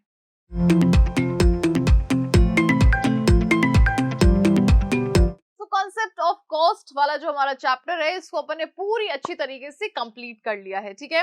कॉस्ट कैसे इनकर होती है, कॉस्ट के कौन कौन से ऐसे पार्ट्स हैं, कॉस्ट के अंदर किस तरीके के शेप्स होते हैं, शेप से मेरा मतलब है कैसे कैसे आपके ग्राफ होते हैं, चाहे हम फिक्स्ड कॉस्ट की बात करें चाहे हम वेरिएबल कॉस्ट की बात करें। इनफैक्ट अपन ने रिलेशनशिप के बारे में भी पढ़ा है कि भाई फिक्स्ड कॉस्ट और वेरिएबल कॉस्ट के अंदर रिलेशनशिप कैसा होता है, ठीक है। इसके अंदर अपना एवरेज भी आ जाता है, मार्जिनल भी आ जाता है, तो ये सारी की सारी चीजें अपन ने कंसेप्ट ऑफ कॉस्ट के अंदर कवर कर ली हैं। और आज के इस वीडियो के अंदर अपन इस कॉन्सेप्ट के कुछ ऐसे क्वेश्चंस यहाँ पे करने वाले हैं जो कि आपको इस कॉन्सेप्ट को और ज्यादा स्ट्रॉन्ग बनाने में हेल्प करेंगे। तो चलिए इस वीडियो को स्टार्ट करते हैं और अपने जितने भी क्वेश्चंस हैं इनको अपन सॉल्व करते हैं। तो यहाँ पे हमारा जो पहला क्वेश्चन है, it is what do you mean by cost, या फिर what is the meaning of cost. So हमें पता है कि प्रोड्यूसर जब भी अपना प्रोडक्शन करता है तो उस प्रोडक्शन के लिए उसे कुछ ना कुछ इनपुट्स की जरूरत पड़ती है, राइट। अब ये इनपुट्स जो होते हैं ये फैक्टर इनपुट्स होते हैं और ये नॉन फैक्टर इनपुट्स होते हैं, ठीक है। देखो जब अपन फैक्टर इनपुट्स की बात करते हैं तो उसके अंदर अलग क्राइटेरिया होता है। नॉन फैक्टर के अंदर अपन रॉ मटेरियल्स को कंसिडर करते हैं, और फैक्टर में अपनी जैसे लेबर हो गई, मशीन हो गई, ये सारी चीजें इसके अंडर में आती हैं, ठीक है। अब प्रोड्यूसर प्रोडक्शन करने के लिए सबसे पहले क्या करता है, कुछ ना कुछ मतलब इन फैक्टर्स को खरीदता है ना, खुद कुछ ना कुछ अपनी खुद की कॉस्ट लगाता है, ठीक है। क्योंकि कोई भी प्रोडक्शन बिना कॉस्ट लगाए तो हो नहीं सकता। हमें कुछ ना कुछ तो इन्वेस्टमेंट या कुछ ना कुछ तो हमें कॉस्ट इनकर करनी ही पड़ेगी, जिसकी वजह से हमारे पास में जिसके बाद में हम किसी भी प्रोडक्ट का प्रोडक्शन इजीली कर सकते हैं, ठीक है। और उसके बाद में हमारे पास में आउटपुट निकल के आता है, और उस आउटपुट को हम सेल करते हैं तो हमारी रेवेन्यू क्रिएट होता है, ठीक है। सो यहाँ पे कॉस्ट क्या है बेसिकली कि इनपुट्स को खरीद, जब प्रोड्यूसर इनपुट्स खरीदता है अपने प्रोडक्शन प्रोसेस के लिए तो उसे यहाँ पे बेसिकली हम कॉस्ट के नाम से डिनोट करते हैं। So cost is expenditure, expenditure यानी कि खर्चा। कॉस्ट क्या है, एक खर्चा है जो कि प्रोड्यूसर करता है, एक्सप्लिसिट और इम्प्लिसिट ऑफ फैक्टर्स। अब देखो यहाँ पे दो चीजों के बारे में अपन ने पढ़ा था, एक्सप्लिसिटी और implicity, explicit cost and implicit cost. देखो एक्सप्लिसिट कॉस्ट कौन सी कॉस्ट होती है, जब प्रोड्यूसर कोई भी फैक्टर मार्केट से खरीद के लाता है और अपने प्रोडक्शन में यूज करता है, ठीक है। इम्प्लिसिट क्या होता है, इम्प्लिसिट कॉस्ट वो कॉस्ट होती है जो कि प्रोड्यूसर अपने घर से ही लगा देता है। फॉर एग्जाम्पल कि अगर मेरे को प्रोडक्शन करना है, मेरे को बिजनेस सेटअप करना है और मेरे पास में लेबर नहीं है काम करने के लिए, तो मैंने सोचा कि चलो कोई नहीं, मेरे घर में से मैं 2 लोगों को अपने बिजनेस में लगा लेती हूँ, ठीक है। सो ये क्या हुई, मैंने अब अपने ही घर के लोगों को अपने बिजनेस में सेट कर दिया। मैंने एक लैंड रेंट पे नहीं लिया, मेरे पास में अवेलेबल लैंड था, तो मैंने वहां पे ही क्या कर लिया, अपना बिजनेस सेटअप कर लिया, ठीक है। सो ये मैंने क्या किया, अपने घर से कॉस्ट लगाई है, अपनी खुद की यहाँ पे मैंने जो भी मेरे पास में था, ठीक है, जो मैं अब मेरे बिजनेस के पॉइंट ऑफ व्यू से जो इंपॉर्टेंट हो सकता था उसको मैंने यहाँ पे इनकर कर दिया। सो ये हो जाता है इम्प्लिसिट, ठीक है। सो यहाँ पे एक्सप्लिसिटी और इम्प्लिसिटी को हम यहाँ पे डिनोट करते हैं। So it is the expenditure incurred by the producer, ठीक है, on factor as well as non factor inputs. Factor inputs and non factor inputs के बारे में आपको पता लग गया। For a given amount of output of a community, ठीक है, एक गिवन अमाउंट ऑफ आउटपुट किसी भी कम्युनिटी के लिए जो प्रोड्यूसर खर्चा करता है इन फैक्टर नॉन फैक्टर गुड उस पे इनपुट्स पे, तो उसे हम कॉस्ट के नाम से जानते हैं। Clear? Okay, so next question is in which cost will the expenditure on the raw material and wages of casual labor be included। अब कॉस्ट के अंदर भी हमने देखा है अलग अलग टाइप की कॉस्ट होती है। अब कौन सी कॉस्ट ऐसी होती है जिसमें मतलब जब प्रोड्यूसर एक्सपेंडिचर खर्चा करता है रॉ मटेरियल्स पे या फिर कैजुअल लेबर्स को जब वो वेजेस देता है, तो वो किस टाइप की कॉस्ट होती है। So expenditure on raw material and wages of casual labor will be included in the variable cost। इसको अपन कौन सी कॉस्ट में इंक्लूड करते हैं, वेरिएबल कॉस्ट में हम इसको इंक्लूड करते हैं। हमें पता है एक होते हैं हमारे पास में फिक्स्ड इनपुट्स, ठीक है, और एक होते हैं वेरिएबल।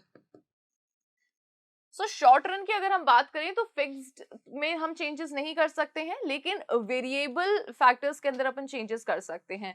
सो जैसे रॉ मटेरियल हो गया, रॉ मटेरियल्स अपन चेंज कर सकते हैं। लेबर हमें अगर आउटपुट बढ़ाना है तो लेबर हमें बढ़ानी पड़ेगी, आउटपुट कम करना है तो लेबर हमें कम करनी पड़ेगी। तो इन अ वे लेबर भी हमारा क्या हो गया, वेरिएबल फैक्टर हो जाता है। सो यहाँ पे जो कॉस्ट होगी वो भी कौन सी कहलाएगी, वेरिएबल कॉस्ट कहलाएगी। Clear? Okay, next is AC curve tends to be U shaped. अब अपन ने देखा है कि अपना जो एवरेज कॉस्ट कर्व है वो कैसे शेप का होता है, U शेप्ड का होता है। तो ये बिल्कुल करेक्ट है, ठीक है। This statement is true, AC is U shaped in accordance with the law of variable proportion. अब AC जो है वो U शेप का क्यों होता है, किस वजह से होता है, तो ये इस लॉ की वजह से होता है, लॉ ऑफ वेरिएबल प्रोपोर्शन या फिर लॉ रिटर्न्स टू फैक्टर, ठीक है।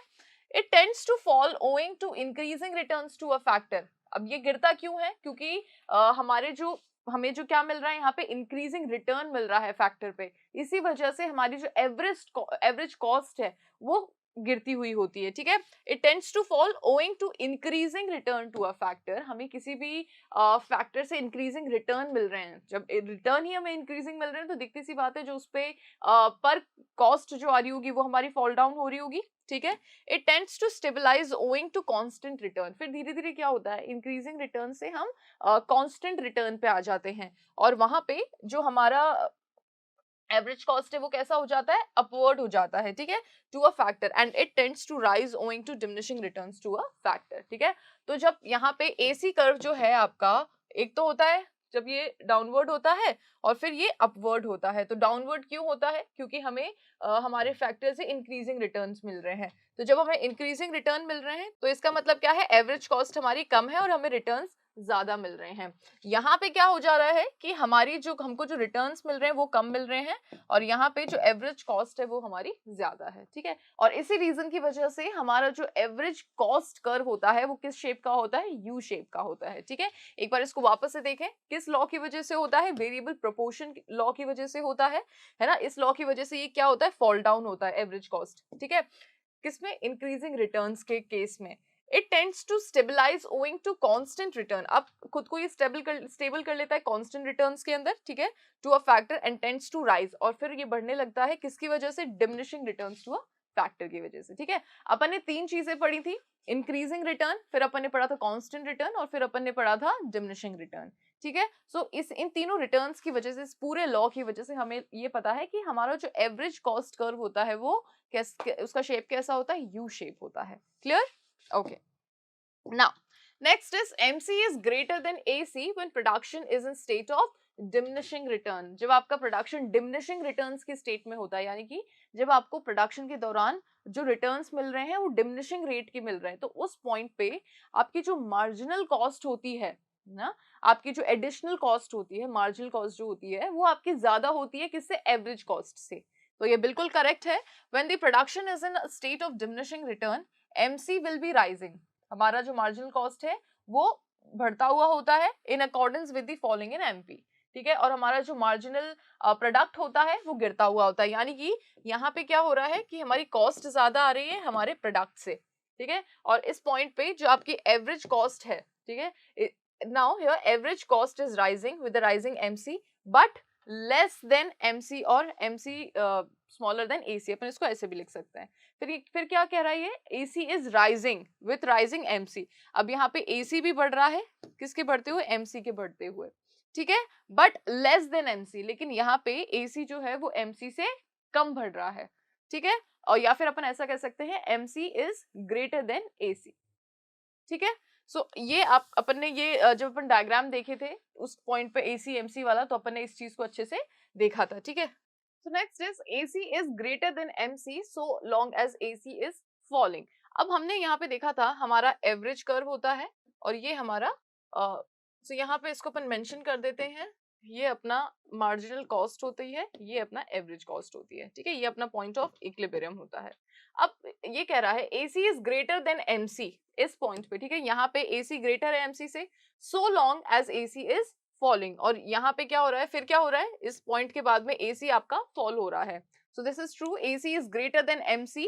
AC जो है वो MC से ग्रेटर है या फिर MC लेस है AC से व्हेन AC फॉल्स, ठीक है। See AC and MC till point E। अब यहाँ तक अगर अपन देखें तो अपन को यही देखने को मिलेगा। नाउ अब यहाँ पे क्या हो रहा है कि AC फॉल हो रहा है ना, फॉल तो दोनों ही हो रहे हैं, लेकिन यहाँ पे बात क्या हो रही है कि AC जो है वो MC से ग्रेटर है और AC यहाँ पे फॉल होता हुआ दिख रहा है। Now in this diagram AC is falling till point E and MC continue to be lower than AC, ठीक है। और यहाँ पे E पॉइंट तक क्या है, AC फॉल आउट हो रहा है और MC AC से लोअर डाउन है, ठीक है, इससे कम है। Clear, MC and AC are equal when AC tends to stabilize। अब यहाँ पे अपन ने देखा कि अपना MC और AC जो है वो क्या है, इक्विलिब्रियम पे है, वो इक्वल कब है, इस पॉइंट पे। This is true, MC and AC are equal to AC tends to stabilize. अब यहाँ पे जब AC अपने आप को स्टेबल कर देता है इस पॉइंट पे आपका जो मार्जिनल कॉस्ट है और आपकी जो एवरेज कॉस्ट है वो दोनों बराबर होते हैं, ठीक है। या फिर अपन ऐसे कर सकते हैं, और व्हेन AC इज कांस्टेंट, या फिर अपन AC को यहाँ पे कांस्टेंट मान सकते हैं। इस पॉइंट पे आपका AC और MC क्या होते हैं, बराबर होते हैं। See AC and MC corresponding to point E in the diagram where AC is equals to MC।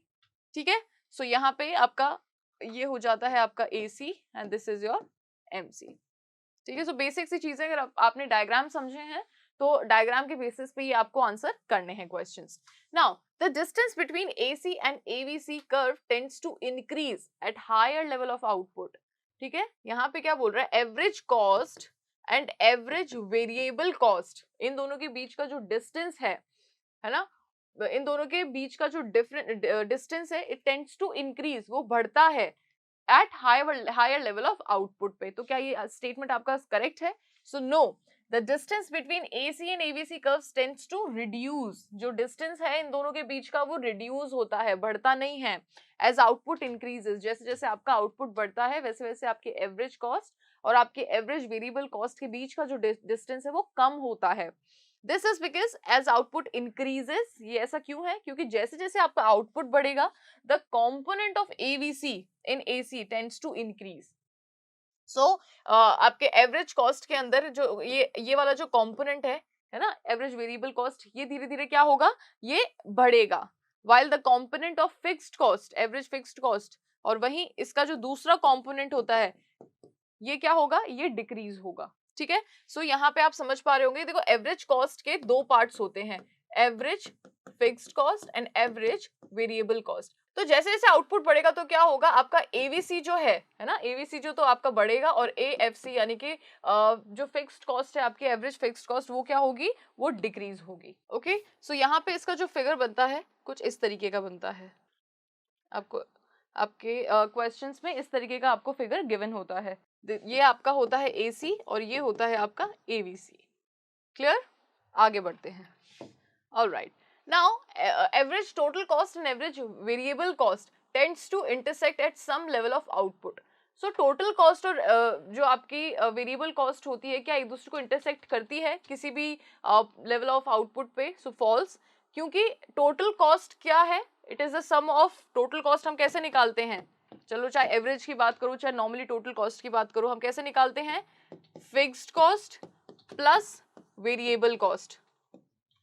ठीक है, सो ये टोटल कॉस्ट तो इन दोनों का समेशन होता है। ठीक है, तो since AFC can never be zero, हमें पता है जो हमारी फिक्स्ड कॉस्ट होती है वो कभी भी जीरो नहीं हो सकती, भले आप आउटपुट यहाँ पे प्रोड्यूस करें या ना करें, आपकी जो फिक्स्ड कॉस्ट है it can never be zero. Okay, average variable cost can be equal to और ग्रेटर देन ATC। अब यहाँ पे अपन अगर बात करें वेरिएबल कॉस्ट की, सो ये क्या हो सकता है, वेरिएबल कॉस्ट या तो बराबर हो सकता है, ठीक है, या तो एवरेज टोटल कॉस्ट के बराबर हो सकता है, या फिर ग्रेटर हो सकता है।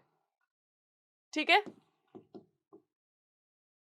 does ATC always remain above average variable cost? So total cost तो हमेशा ऊपर ही रहेगी। ठीक है, ये कभी भी इंटरसेक्ट नहीं कर सकते।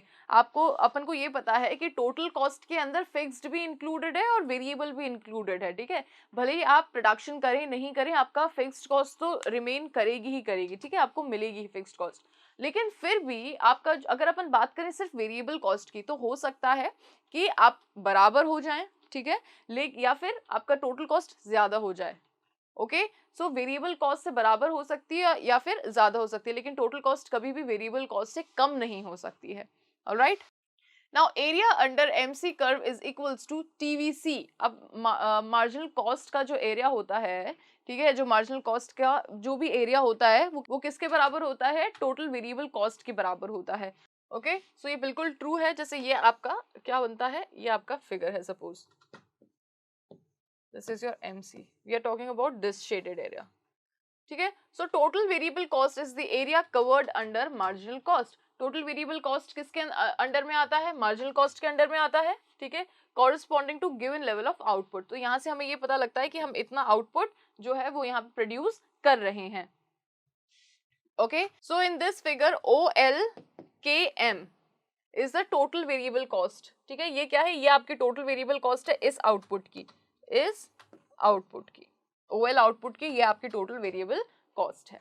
Alright, now short period total cost curve starts Y axis, जो आपका शॉर्ट पीरियड टोटल कॉस्ट होती है वो वाई एक्सिस पे स्टार्ट होती है। सो दिस इज ट्रू, हमें पता है टोटल कॉस्ट किन दोनों चीजों से मिलके बनती है, फिक्स्ड कॉस्ट से और वेरिएबल कॉस्ट से मिलके बनती है।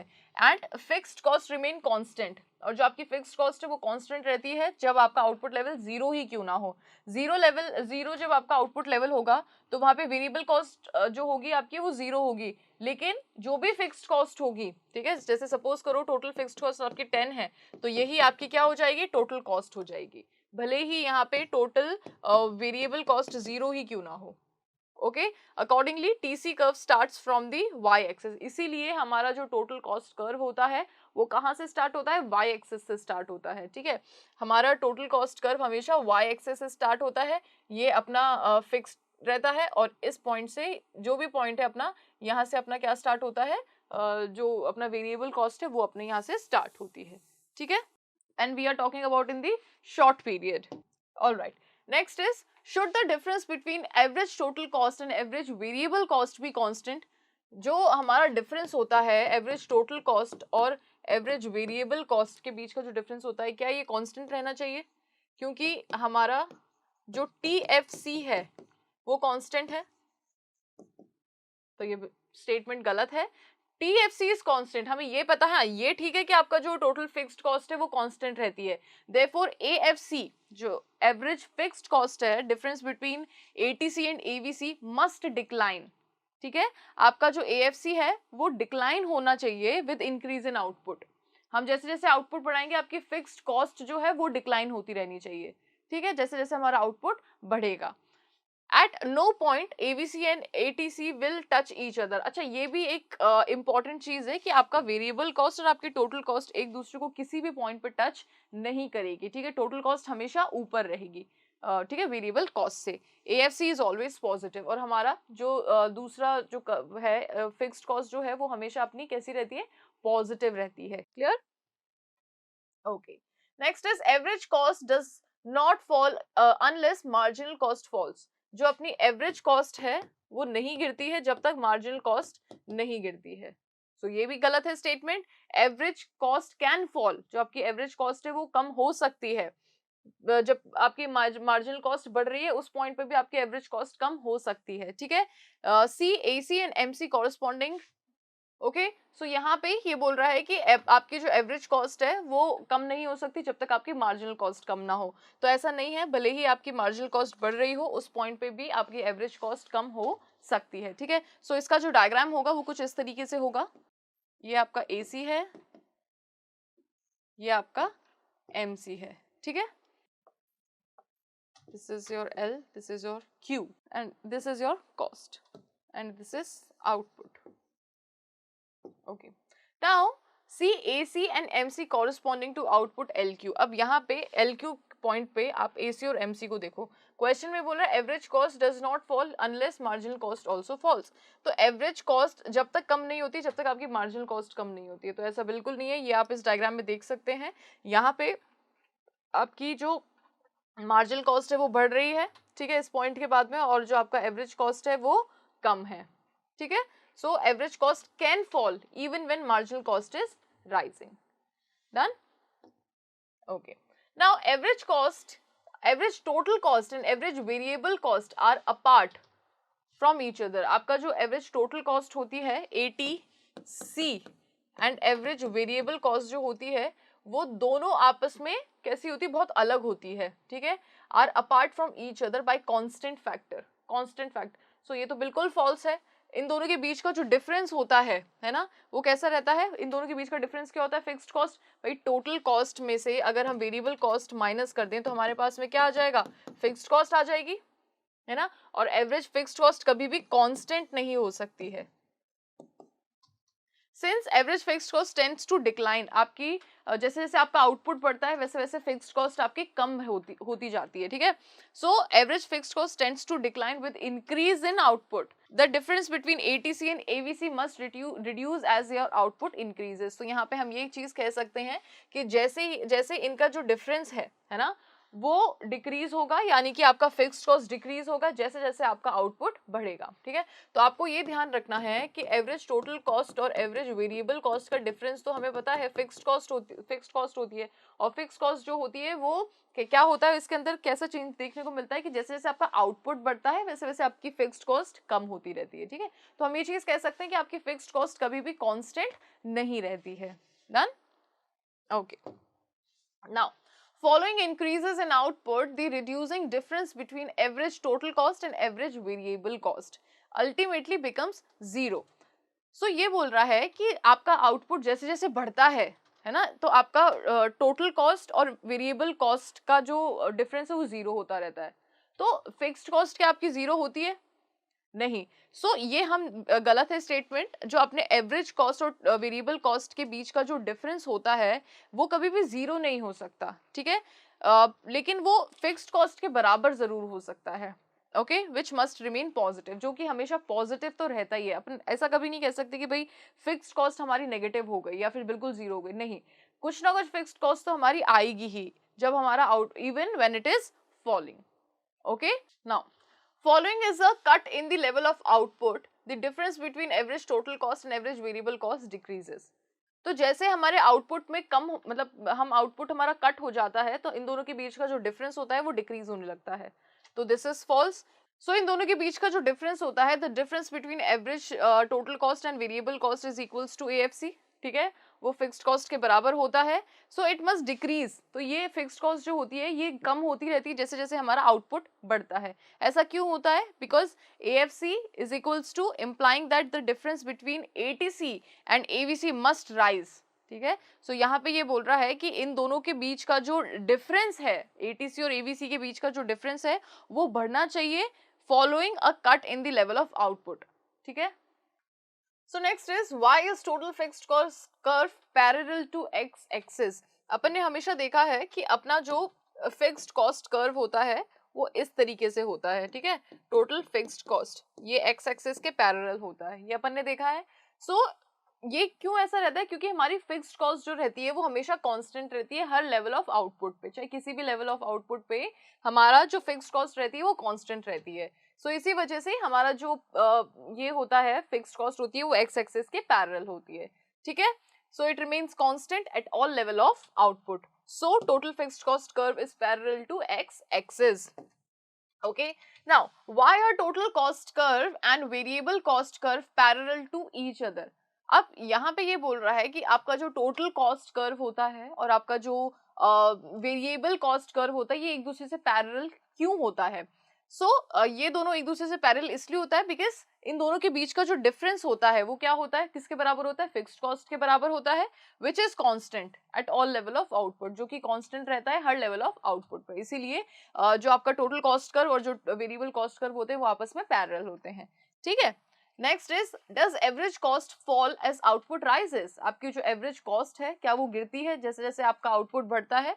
तो ये बिल्कुल करेक्ट है, अपनी जो एवरेज कॉस्ट है वो गिरती जाती है जैसे जैसे अपना आउटपुट बढ़ता है, क्योंकि जो अपनी टोटल फिक्स्ड कॉस्ट है वो कांस्टेंट है हर लेवल ऑफ आउटपुट पे, okay. What is the general shape of AC curve? अब आपका AC कर्व किस शेप का होता है? हमें पता है हमारा AC कर्व U शेप का होता है, ठीक है। What is the general shape of MC curve? MC curve भी हमारा कैसा होता है? U शेप का होता है, ठीक है। Next is, fixed cost is constant even when output is zero. अगर आपका आउटपुट जीरो है उस पॉइंट पे भी आपकी जो फिक्स्ड कॉस्ट है वो कांस्टेंट रहती है। तो ये बिल्कुल करेक्ट है। भले ही आपने कुछ भी यहाँ पे प्रोडक्शन नहीं किया हो लेकिन आपने मशीन लगा दी है, ठीक है, उस पॉइंट पे भी उस मशीन की कॉस्ट तो आपको आएगी ही, ठीक है।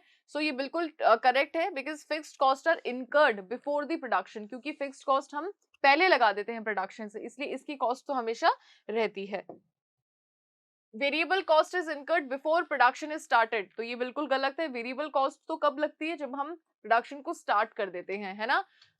ये वो एक्सपेंडिचर, वेरिएबल कॉस्ट वो एक्सपेंडिचर होता है जो कि प्रोड्यूसर लगाता है अलग अलग वेरिएबल फैक्टर्स ऑफ प्रोडक्शन पे, जैसे लेबर हो गई, है ना। ये तभी लगता है जब एक्चुअल में प्रोडक्शन स्टार्ट होता है। Fixed cost must be greater than variable cost when output is zero. आपकी जो फिक्स्ड कॉस्ट होती है वो ग्रेटर होती है वेरिएबल कॉस्ट पे जब आपका आउटपुट कैसा रहता है? जीरो रहता है। तो ये बिल्कुल करेक्ट है। ये ऐसा ऐसा क्यों होता है, क्योंकि जो फिक्स्ड कॉस्ट है वो जब आपका आउटपुट जीरो होता है उसी टाइम पे फिक्स्ड कॉस्ट लगा दी जाती है, मतलब फिक्स्ड फैक्टर्स लगा दिए जाते हैं। और वेरिएबल कॉस्ट कब इनकर होती है, जब प्रोडक्शन आप स्टार्ट करते हो, है ना। So that variable cost are zero when output is zero.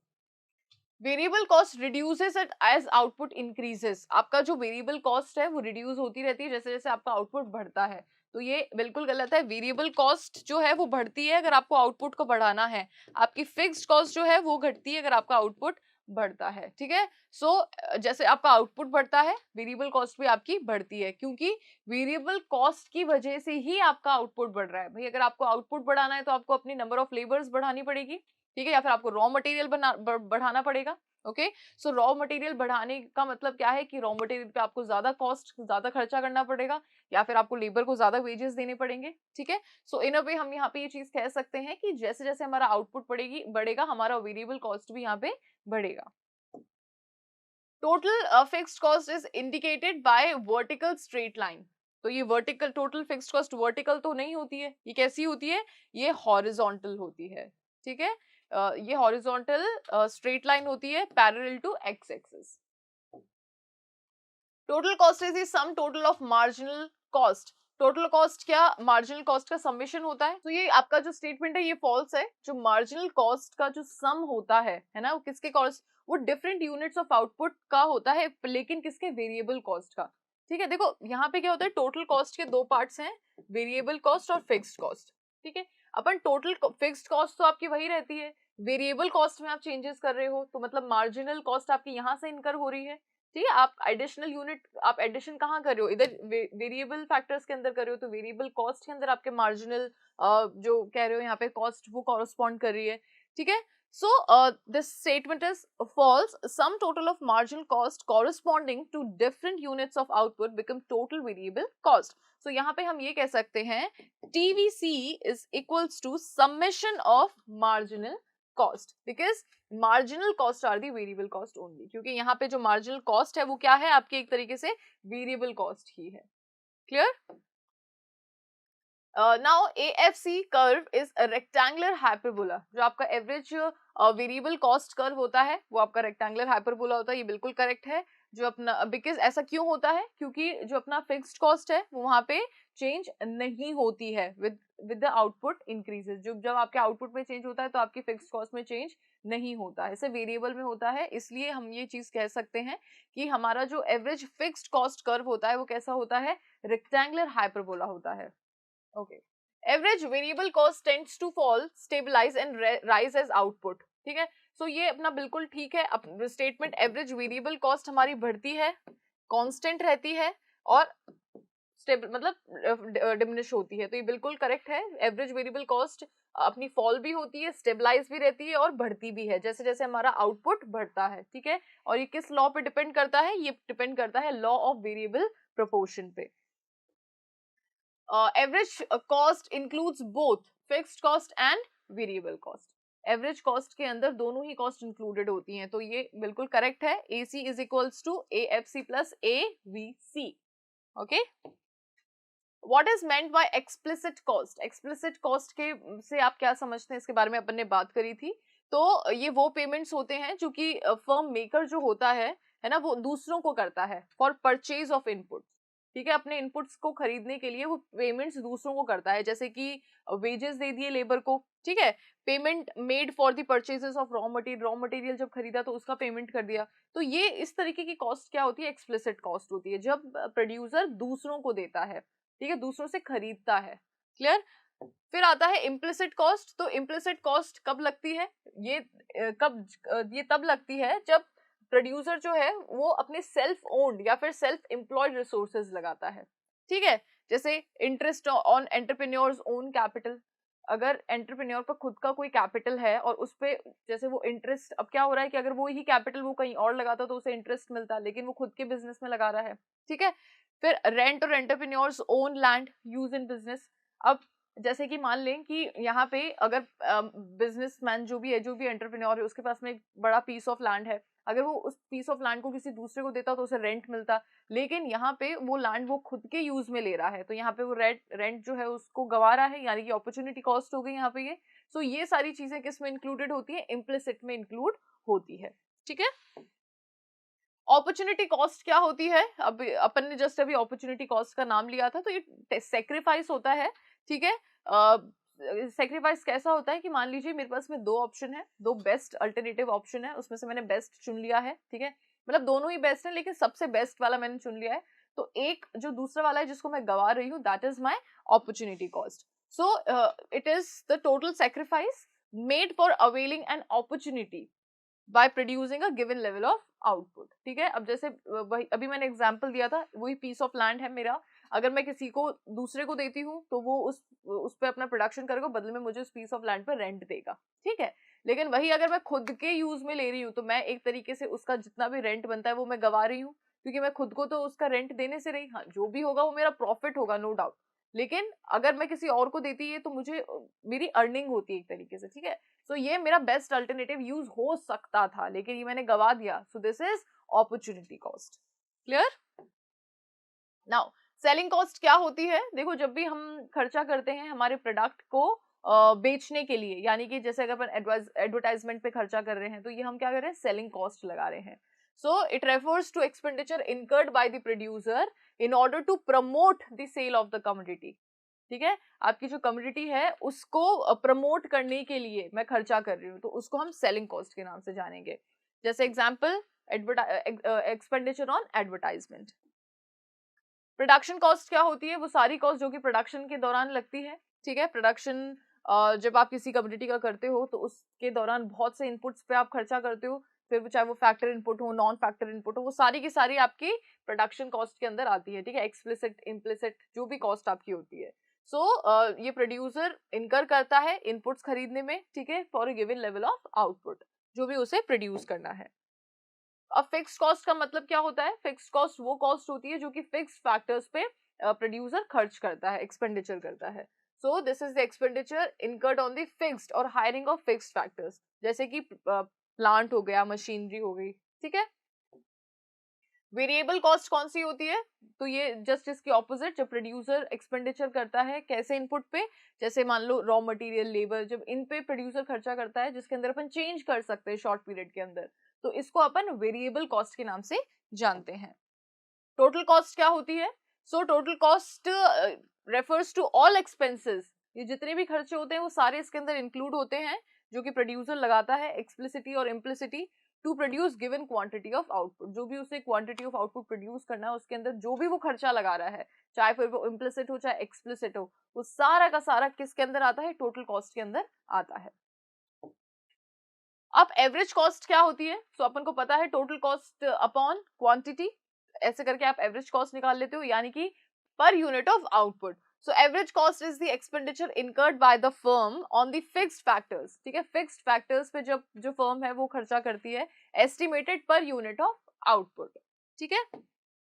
Now marginal cost क्या होती है, marginal cost is the change in the total cost, जब टोटल कॉस्ट में हम चेंज करते हैं, ठीक है, और उससे हमारा आउटपुट में भी चेंज होता है, तो इसको अपन मार्जिनल कॉस्ट के नाम से जानते हैं, ठीक है। When additional unit of output is produce, एक और एडिशनल यूनिट जब हमें प्रोड्यूस करनी है तो हम क्या कर रहे हैं यहाँ पे, हमारी टोटल कॉस्ट के अंदर भी हम एड ऑन कर रहे हैं, तो इसी को अपन मार्जिनल कॉस्ट के नाम से जानते हैं। Okay, now state the formula to determine average cost. अब एवरेज कॉस्ट अपन कैसे निकालते हैं, अपन को पता है total cost upon quantity of output, इस तरीके से अपन एवरेज कॉस्ट निकालते हैं, या फिर अपन ऐसे कह सकते हैं average cost is equals to average fixed cost plus average variable cost, ठीक है, क्योंकि हमें पता है एवरेज कॉस्ट के अंदर ये दोनों ही कॉस्ट यहाँ पे इंक्लूडेड होती हैं। ओके, जैसे टोटल कॉस्ट की अगर हम बात करें तो टोटल कॉस्ट में भी हमारा टोटल फिक्स्ड कॉस्ट और टोटल वेरिएबल कॉस्ट इंक्लूडेड होती है, वैसे ही same goes with average cost also. Okay, if the total cost of producing 5 units of commodity is 20, ठीक है, अगर 5 यूनिट्स प्रोड्यूस करने के लिए टोटल कॉस्ट कितनी आ रही है, ₹20, and that of producing 4 units, और यहाँ पे जब 4 यूनिट्स प्रोड्यूस कर रहे हैं तो आ रही है ₹15।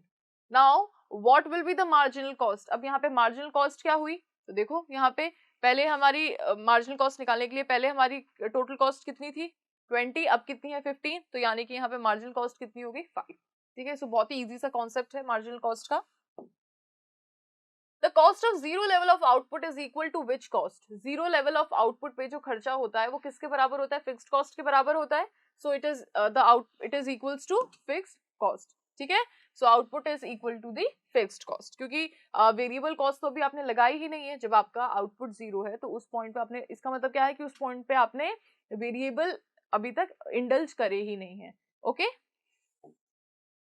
why does variable cost curve originate from the point of origin? अब जो वेरिएबल कॉस्ट कर्व होता है वो आपका ओरिजिन से क्यों स्टार्ट होता है, और जो फिक्स्ड होता है वो आपका ओरिजिन से क्यों नहीं स्टार्ट होता? ठीक है, सो वेरिएबल कॉस्ट जो है वो हमारा ओरिजिन से इसलिए स्टार्ट होता है बिकॉज जब आउटपुट आपका जीरो रहता है, ठीक है, तो वेरिएबल कॉस्ट भी आपकी, जो आपका वेरिएबल कॉस्ट होती है वो भी आपकी क्या रहती है? जीरो रहती है। ठीक है, जब आपका आउटपुट जीरो रहता है तो वेरिएबल भी आपका जीरो रहता है, लेकिन फिक्स्ड कॉस्ट वहां पे इनकर होती है। क्लियर? सो ये सारे बेसिक से आपके क्वेश्चंस थे जो कि आपसे इस चैप्टर के अंदर से आपके एग्जाम में काफी बार पूछे जाते हैं। ठीक है, और यहाँ से हम ये चीज कह सकते हैं कि आपका ये वाला चैप्टर जो है कॉन्सेप्ट ऑफ कॉस्ट, ये पूरा अच्छे से कंप्लीट हो चुका है।